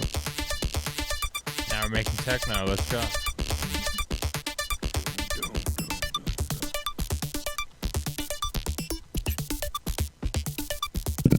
Yeah. Now we're talking. Just for me, will you change it to the swing modes? I just want to see how that sounds. Over here? Yeah. Yeah, on the ARP. Yeah, So we get like a absolutely. boot-do-do-do-ch-do-do. Absolutely. We don't have any more macros available right now, so I won't macro it, but and let's turn the Now we're making glitch pop. Now Oh yeah. Now we're back to techno. Yeah. Fuck yeah. Let's go, dude. I love this shit right here. Oh, okay. I see you.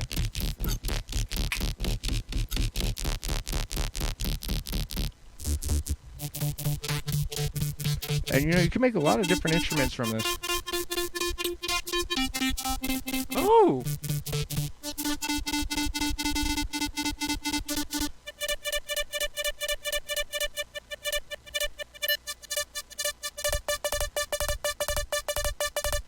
Man, the swing is cool.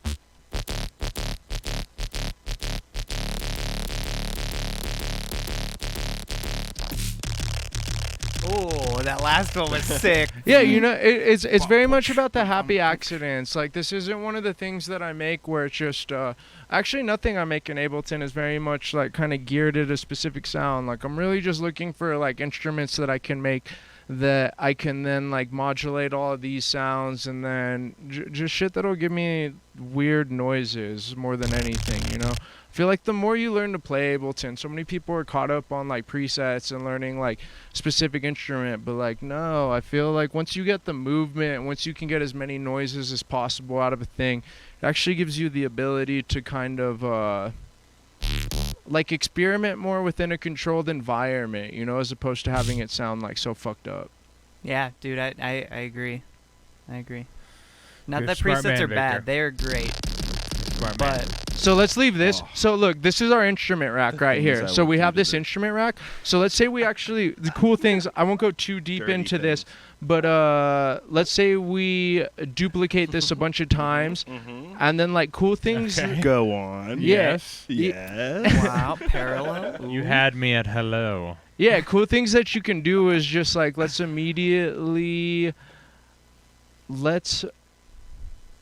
regroup this so we have more macros. Let's immediately turn these let's immediately turn these selectors on. Let's see if we can. Let's see if it'll give us the ability. Wait, what are those chains I giving don't you? think it will. Are they just blank at the moment, or no, are they doing? No, he duplicated the entire instrument. Oh, okay. So hold on, we'll redo that. Wow.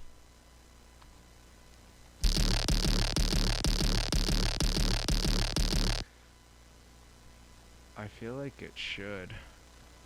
Wait, yeah, you group that and then you duplicate the chain of it in the new group. In the new group. Yeah, so good. No. Oh, but then it won't control. The macros. The macros won't the control early macros. individually. Yeah. It really Which seems like could be good. Could be. So there's Yeah. ways to work around Yeah. this. So let's say that I'm not sure what you're trying to so do. we have this. So this will be one of our noises. Let's Okay. actually just duplicate this channel. Totally. Let's just duplicate it like 4 times. And then this will be, and then let's group these actual individual tracks. Okay.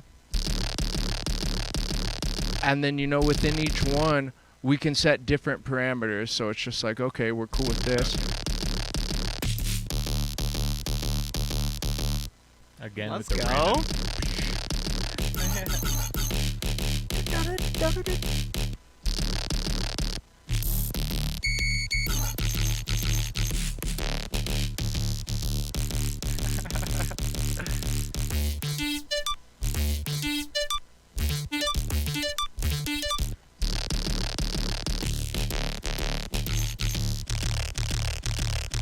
Also, feel free to change it back from not the swing mode if that's how you're normally. I really like, go don't for it care. right It's now. it's really what I love about Ableton, and what I want to show people is like so many people are searching for like specific sounds, where it's just like I think what it really is about music production is kind of just like making like a million different sounds, and it's not about one sound, like, you know what I Yeah, mean? Not So like aiming for something. the swing might be like the thing in this track, like that might be what tethers it together, and I'm not, and it's also not really important. So let's say that from within here, let's say we were to record audio. So, let's just go here. Whoa, you don't have to count it.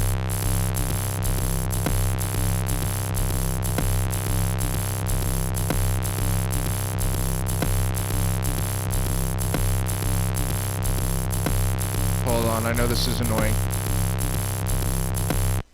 Cool. I enjoyed it. So from within here, we'll have like one MIDI clip, and then it's the same synthesizer for each one. So, you can essentially copy like the same MIDI clip into each one. And then like a good way in terms of checkerboarding these will very much be, my favorite way is not necessarily starting with them turned on, but, like maybe like Oh. selecting one portion. Right, yeah, that's exactly how I do it too. Nice. Okay. You end up with a dirty looking set, but it's really nice to begin with because you can just like, you can just like drag a section. Yeah, it's just different ways of playing with it. But I really like those distorted 128s because they can give you quite a bit of variety. And, you can make like 20 channels of bass noises with one instrument. What is this? Are they all set at the same 128 thing, or the various ones? Well, that totally worked, huh? Yeah, it totally worked. I wonder something soloed. Happy 420. Happy 420, bro.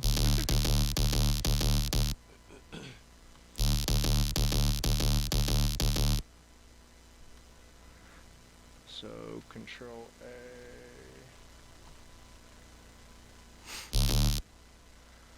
I might have just been in the wrong octave. Sorry, guys. How dare you, Vic? I know, What right? is this, he said.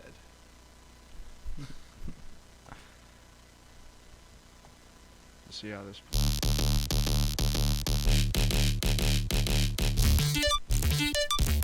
Oh, that one's fun. Dude, you know what this reminds me of? What? Techno trap. Oh, You know? never heard that term No. before. That's what it reminds me of. Yeah, yeah.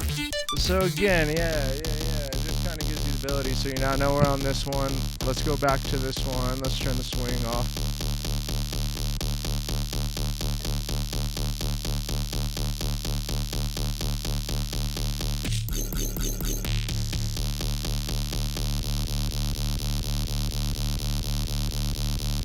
And you can kind of just, without really like needing to make a synth patch, we can like play around a bit more.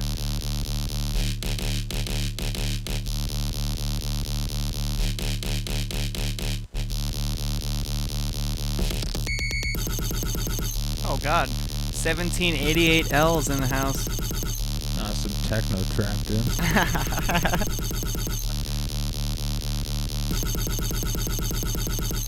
So yeah, again, it sounds kind of whack now, but it's a fun little rack to play with. Dude, I see the vibe. And Have you- honestly, it sounds fucking sick. Okay, It sounds sick. I was telling you Oh.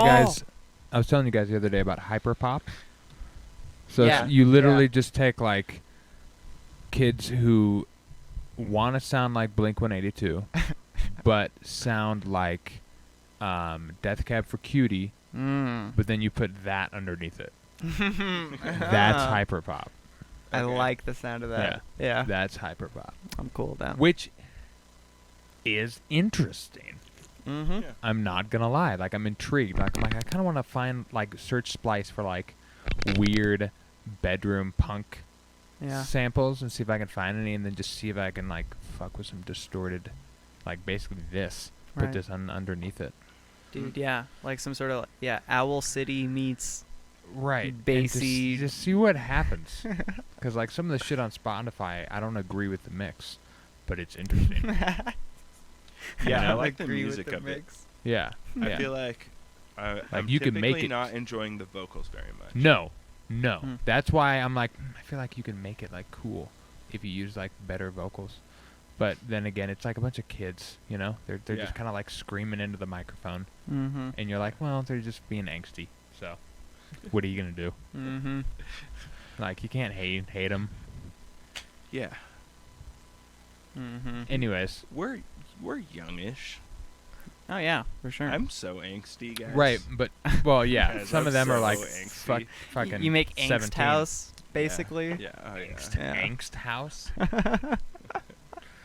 Anyways, Vic, this is amazing. This is a gift. Yeah, dude, this is awesome. And then another quick thing that I didn't show everybody that's actually like my favorite thing, and like one of the things that I found out recently is this envelope follower, which is pretty standard for everybody that has Ableton Live. Like, it just follows our envelope, and then it allows us to map the envelope shape or whatever's happening to like a different parameter. Uh-huh. And something that I think is Go on. interesting that like a lot of Yes. people should know is like or not should know, but something that I try to do is I try to scoop out a lot of mid-range wherever I can. And it's not always like a guaranteed success rate or anything, but I feel like any step you can scoop out anything between like 150 and like 500 without it being noticeable is just going to be like beneficial to the end of your mix. So like I definitely always try to like scoop out here. So Yeah, you can like always we have add our it. envelope. I have a bandpass filter, or I guess a notch filter. Mhm. And I'll map this to the frequency. And then from within here, I'll just see like if I could scoop out any mid-range without it like kind of affecting the sound. And this is very like dependent, but I feel like if you can get rid of these frequencies kind of like early on in the mix without it like affecting your noise or without it being important to the noise, it really can like help your mix later on, Totally. Yeah, getting rid of like if you get rid of that stuff and then you distort it again, Right, you can add it then back in. it easily. comes back in, and then you can get rid of it again if you need to. But like, then the distortion is giving you a more pure like from that fundamental like Yeah, it's like recombing node. it. Yeah, yeah. Yeah, so exactly with this rack It's like especially, I giving like, you fresh. Go ahead, David. frequencies. Yeah. No, you're good. My fault. so with this one especially, since we're just recycling 808s, like you can kind of, like that's a fine sounding wobble to me, and we're kind of scooting out quite a bit. This kind of thing is really good for movement too. Oh Right, my it's God, also, yeah. It's adding doing a bunch of great movement. things for movement. And that's a fine sounding wobble in like many aspects, and it might fit in the song. But whenever I just tried to kind of like scoop out mid range whenever I can, especially that like lower mid. No, it's definitely that's fair. Yep. Good thing to say. And in many ways, it makes our wobble like sound cleaner on almost every. I want like a random LFO on the sample selector. Oh Yeah. Oh yeah, there's a million ways you can take it from here. This was very much just like No, I know. a pretty basic one. So Give me that though. the favorite for this is going to be the Yo Man delay, yeah, rhythm. and then also it's going to be the echo with some slight reverb. The echo in Ableton has a beautiful reverb. So Vic, do you like rhythm? yeah, fuck yeah. My man, yeah. Everyone hates rhythm but me and Vic.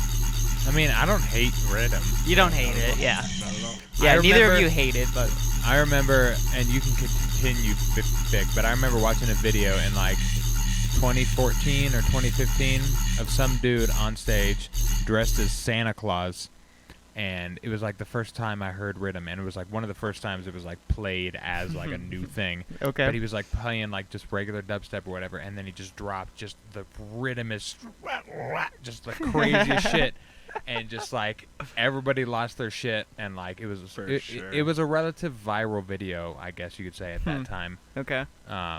And I remember it so distinctly. Like, what is happening? Like, what is dubstep getting into over there? Like, what are they doing? And that was like right as I started producing, like right at the beginning. Cool. Okay. Right at the beginning. So yeah, if we're getting into rhythm, it's just like I like to show people I feel like you can show people sounds, but like the quicker you show them how to kind of like modulate structures within Ableton, it's better. But it's just like, yeah, if we're just going for rhythm noises, then it's just like you can totally add this frequency shifter in. Let's switch the dry wet to about 50, and let's Yeah. also add this fine tuning to our envelope follower. Nice. Whoa. And let's change the dry wet capabilities from about like 40 to 60. Yep. Yeah. Okay. And I was this gonna will say get us, keep it middle. Yeah, dude. You're getting like Let's go, dude. I love you, Vic.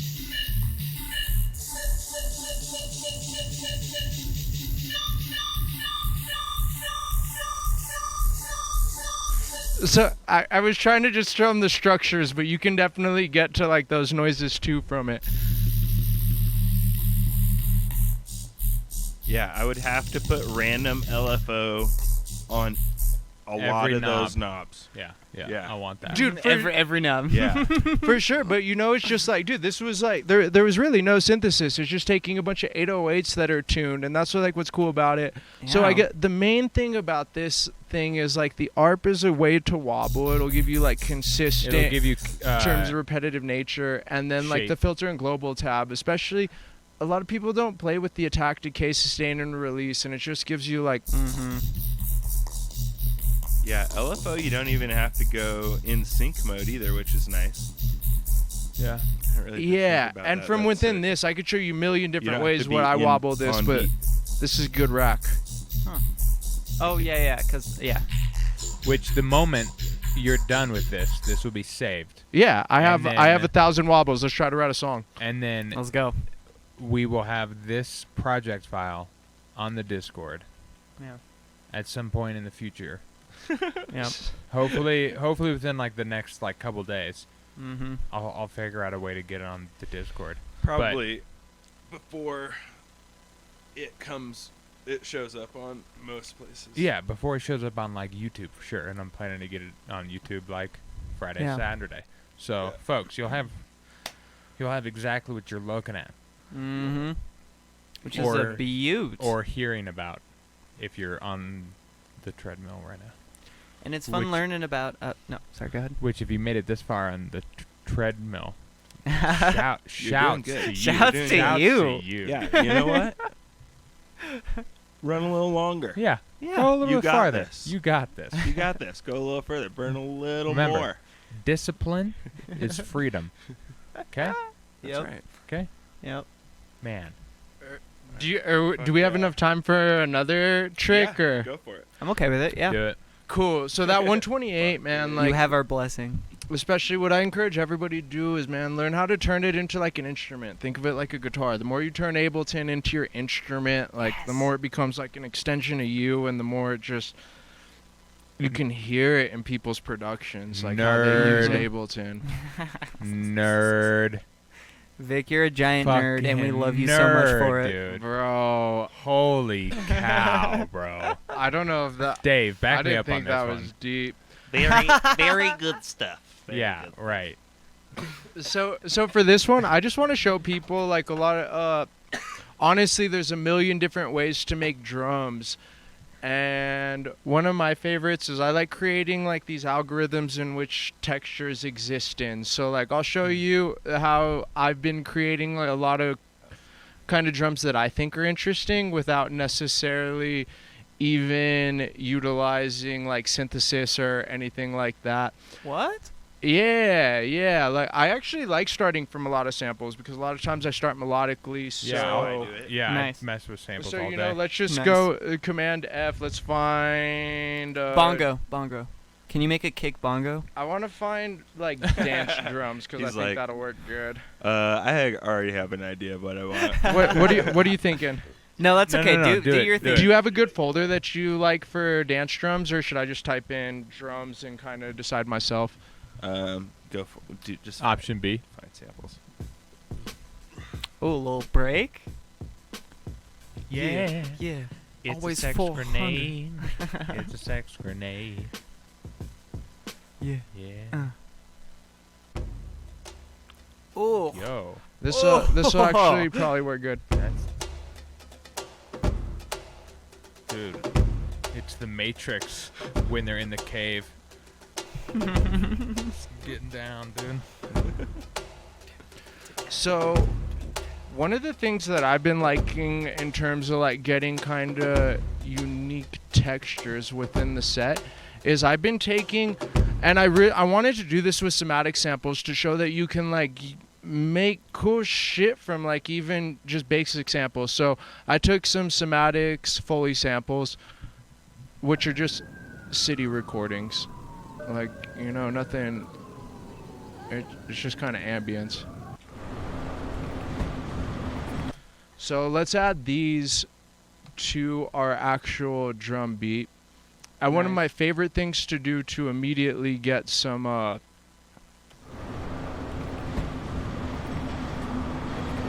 let's turn this off so it's in our loop.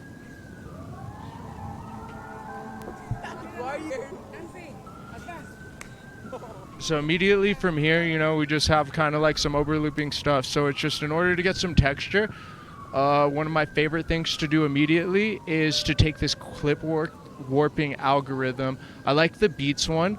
I'll go to preserve transients, which I'm a fan of.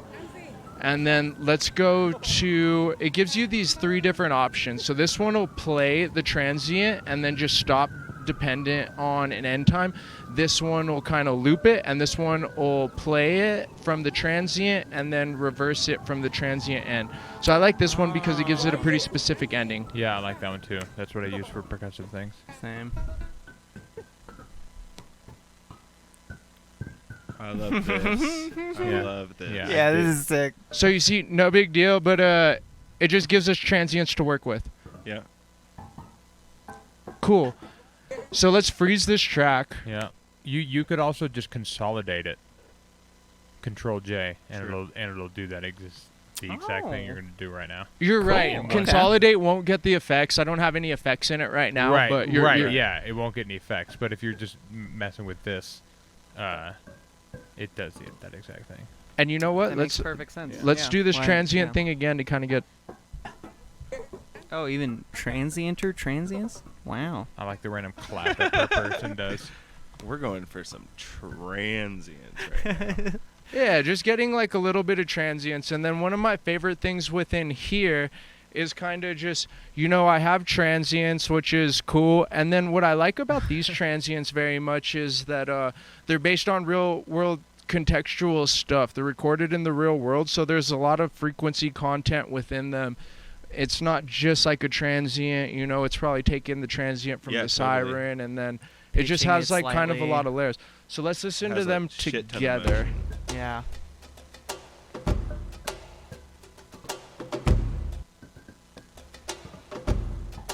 So it doesn't make, it's cool. It's another layer. Yeah, it doesn't like make much sense, but it doesn't make much sense. But one of my favorite things here. So this is a duplicated loop. So let's just, again, what you were talking about, Control J. We'll consolidate this into one loop. One of the things that a lot of people don't do here is you can extract the groove from this clip. Yeah, I never do that. Yeah. Don't you love when Victor talks dirty? Yeah. So nice. I love it. You're making Caleb wet over here, Vic. Look at you. I'm wet this whole time. Oh. We're going to have to get a new couch. Jesus. Yep. So I wish I could tell you all what extracting the groove was really doing. I'd imagine it's taking like the transient response of the group, and it's like kind of assigning it to like somewhat of a time schedule or like a time signature. And to a velocity, depending on like what the loudest transient is based to the smallest transient in terms of amplitude, and then it translates that to velocity. I'm pretty sure. Okay. That also happens. Yeah, so once we have it and we extract the groove, we open up our groove pool editor, which is going to be these two wavy lines over here.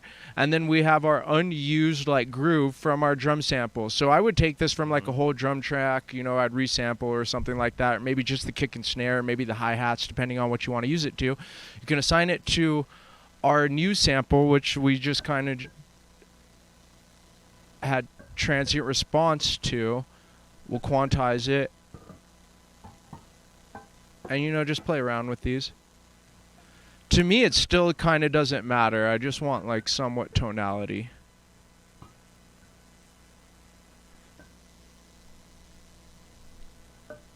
Cool. So let's actually... Oops. That was my fault.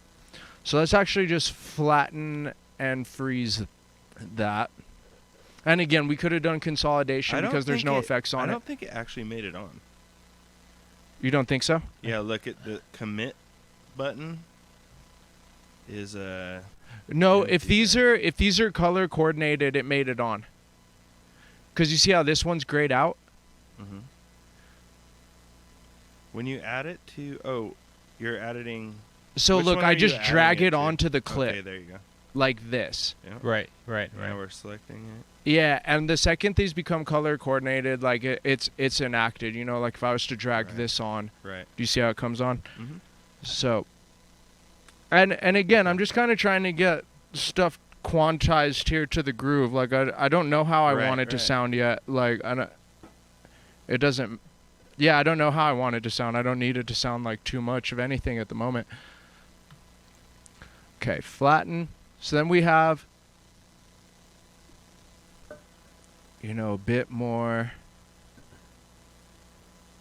just kind of capered stuff, like weird percussive elements. That's my favorite part. Clap. So one of my favorite things to do from here is, it's already from a sample of just city noise. If you think about it, you already have something that's quantized to your drums.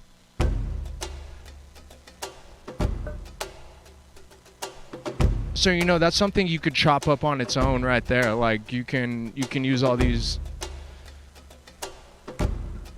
little hits as accents and everything, and that's pretty neat in its own right.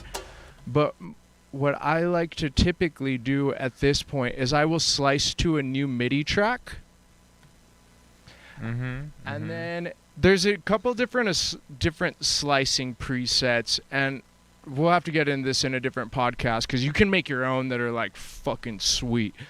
But I'm sure. Yeah, built-in zero velocity. This will take all of the transient responses. If we create one slice per transient, slicing preset, built-in zero velocity. This is just going to take in like the normal transient response, and everything's going to play at like full volume on a drum rack. Yep. So now we have. What? Yeah. Yeah, now we have. You didn't know about that? Oh, I yeah, did not okay. know about I that. knew about That's so that one. Yeah, fucking dude, cool. that's sick. I've done that a couple times. Oh, Okay. I've done Oh, it I've a couple definitely times. done it. Yeah. Sick. Wait, Vic. I'm sorry. But One only more with, like, time. What did breaks. you? What did?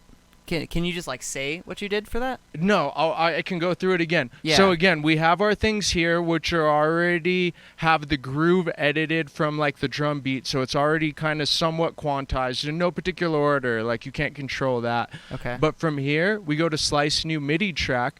You go to transient because we No isolated the fucking way. transients.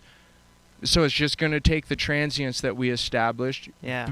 Built in, I like zero velocity because it just takes it to full volume each transient. Yeah, normalizes it. But it's fun to play with these ones too, you know, like. But built-in zero Yeah. velocity for this, and this will give us a drum rack with each one. No fucking way. That's so cool. There's the clap, baby. I know, right? Clap is dope. It's all on the left. And some little top percussion. So one of the things I in there? like is this is again will be in the rack, and this is one of the only things that I didn't make, and I custom it to each one. But I actually got this from the Belegal Immigrants Discord server. It's just in racks. Mr. Bill uploaded this one, and it's called Good Hats. So let's Yep, pull it. I use this one all the time, actually. Shouts Okay, to cool. Mr. Bill. yeah. It's a little bit too rough for a lot of the Yes. stuff I do, but for like this specific technique, you know, it brings life into these. What I'll do is I'll parallel it, and then I'll bring it in like 20%. Yeah, it's So a I Okay. just get a little bit of it, yeah. It's a good one. I just want to be transparent in that, like, I didn't build this, but it's also free. Like, I didn't steal it or, like, pay Right. for it and, You like, can give get it on the out. So, Discord. like, shout out to Mr. Bill. I'm sure we've all learned a lot from him, but, like, you can get it on there. And then, again, in this pack, go follow his Discord as well. The Belegal Immigrants. Or I think it's just called Belegal now because Yeah. they Because didn't he's- like the immigrant Because word. they're woke. Too PC for everybody or something. Yeah, apparently somebody was, So, you know, there's a lot of things you can do from here. We can even layer these up. you know, being people. Well, it sounds so sick. Yeah, but what I like to do is this is mimicking the drum pattern of what's happening here. So another cool thing in terms of getting into Max for Live devices is there's a Max for Live device that was made by this cat Alex Kidd, and this is free for all Suite users. So if you use Suite, you'll have this plugin, and then I don't know if there's even a cost associated with buying it if you own Ableton Standard or anything. I've just owned Suite since 8, so whenever it came out. But all this is pretty much just a MIDI effect that you can then add to drum racks, and it'll give you different kick patterns, snare patterns, hi-hat patterns, and percussion patterns. So let's add it to this beat, and let's solo it and take a listen.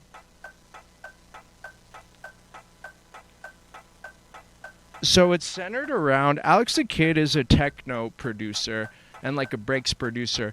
But within here, one of my favorite things is you can randomize the pattern, the swing, the shift, the velocity, the note of all of the different Yes. pads within the drum rack. Let's go.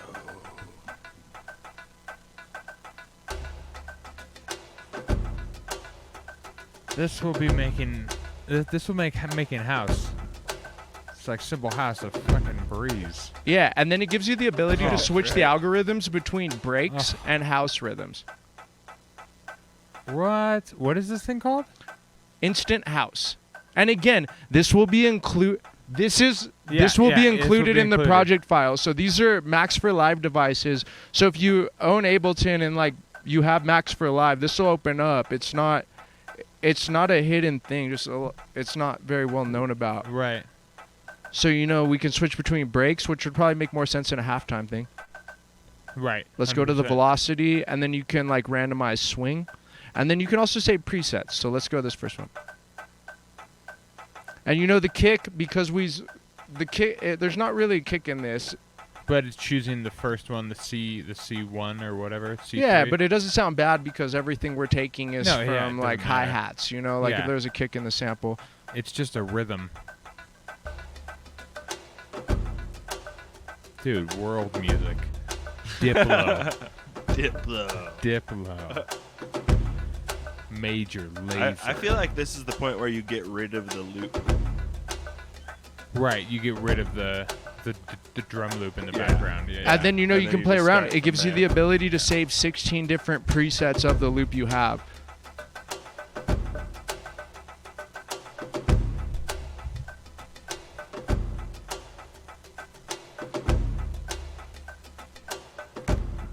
Nice. That's sick. that is sick. And you know, all this hi-hat rhythm, if you think back to it, like we took this from the recording of a cityscape.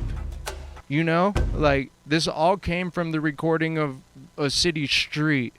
And all that it was kind of just manipulating Ableton and then using different kind of rhythmic algorithms within the software to come up with a more complex polyrhythm, which I think is neat. No, I think that's super neat. I'm gonna use that like tomorrow.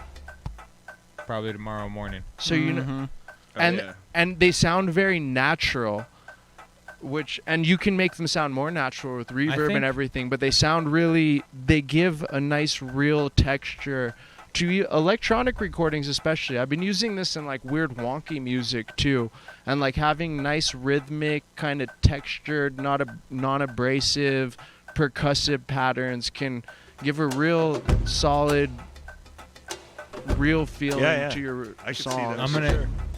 Yeah. I'm gonna give a quick shout out to this Max for Live device. I remember seeing it, and I thought it was talking about house or Haas, Haas effect. as in the Haas effect, because it's Yeah, spelled me instant too. Haus, which is not. I assumed it was just a delay, Me too. so I never gave it a second thought or put it on anything. But now that I know it's a rhythm algorithm maker. Sounds sick. It's I want to use it like every day. It's gonna be on like my default MIDI track that I Fucking create. Shout out Instant Haas. Instant Haas, yeah. So don't be fooled when you're trying to Google search it. It's HAUS. Oh, and then incorporate the bass. Yep. So again, I know these aren't like Dude, things get that'll rid- get you to a full song. They can get you to a full song if you think about them the right way. Yep. Like, Do that again, but without the drums. Without the, The drum yellow loop. drums. No drum loop. No, Yellow. the ones at the top. but yeah, for real, like listen to our drum loop without it. It just kind of brings it to life in a weird way. Do it. Turn the drum loop off. The top, the yellow one's off. Yeah. Now Now bring the do basses. that with the bass. That's what I want to hear. No, bring in the bass sounds. Play the bass sounds. Let's go. Let's go to Craig's.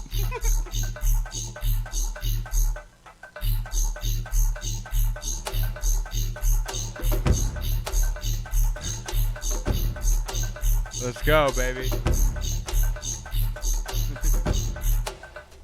So, I think It's a I'm banger okay for with sure. those. Like, I know they're not great, but like I think those are two cool techniques that if you learn to harness, Those are can like legit lead ass to a lot of techniques. Yeah, cool those are stuff. fucking sick ass techniques. I don't know what you're talking about, dude. Those are Yeah. that's like some pro stat. Vic, you are a king, and you're blessing us with your wisdom, my man. Sweet. I'm glad that. We do this for free, guys. We just give the people freely right. these As the king high level should. tricksters. Dude, Mhm. if we were playing dominoes, we are the player that starts the community train. Yeah. That's the kind of player we are in this domino game of True. life. Yep. We're like, hey, everybody, we're not going to start our own train. Yeah. No. We're gonna help you out. Check out this community train over here. Mm-hmm. Yeah. Dude, for real, man. Like I've made music for 10 years on Ableton, and still not that it's like even good or anything. But It's if good. I were to learn these tricks, and I wish, you know, like Sure. I learned these like a month ago. Right. Yeah. Yeah. Well, yeah. Yeah. the universe. Yeah, it's a slow drip. It's a slow drip, folks. Yeah, and the 128s I knew about, but this hats one for sure. Like I invented this, and I think if more people use it, I think it's useful. Like I don't know anybody that's doing it that way, and Yeah. I think it has great potential for everybody's music. Indeed. Dude, I agree. Yeah, I've never seen that before. No, I fucking like that shit, dude. I do too, yeah. Dude, I got some more stuff to show you guys, but I'll tame it here. Okay. Next Yeah. pod. Yeah, Next dude, spot, my man. I got some cool Yeah. stuff with like reverbs and everything that I. that I'll Fuck show you yeah, guys. let's go, dude. Yeah, fuck yeah. We'll have you back on like in the fall. Yeah. Fuck yeah. 9 months from now. JK. Nah. I honestly didn't take that as an Soon. insult. I didn't. I was just like, okay. You're like, whatever, whenever. Yeah. All We right, love you. everybody. Well, If you listen this far, that's incredible. yeah, if you listen this far, you're a G. You like the vibe we're giving off, you know? Yeah. I feel like this was a great episode, and I'm glad. Shouts out Vic, everybody, for coming here. Previously known as Mimi XX, he is now NE Heights. Let's go. Shout outs New Mexico, right? Little reference to that. Yeah. So that's cool. Word. Thanks everybody for tuning in. Always400.com. Yep. Like, subscribe. Yep.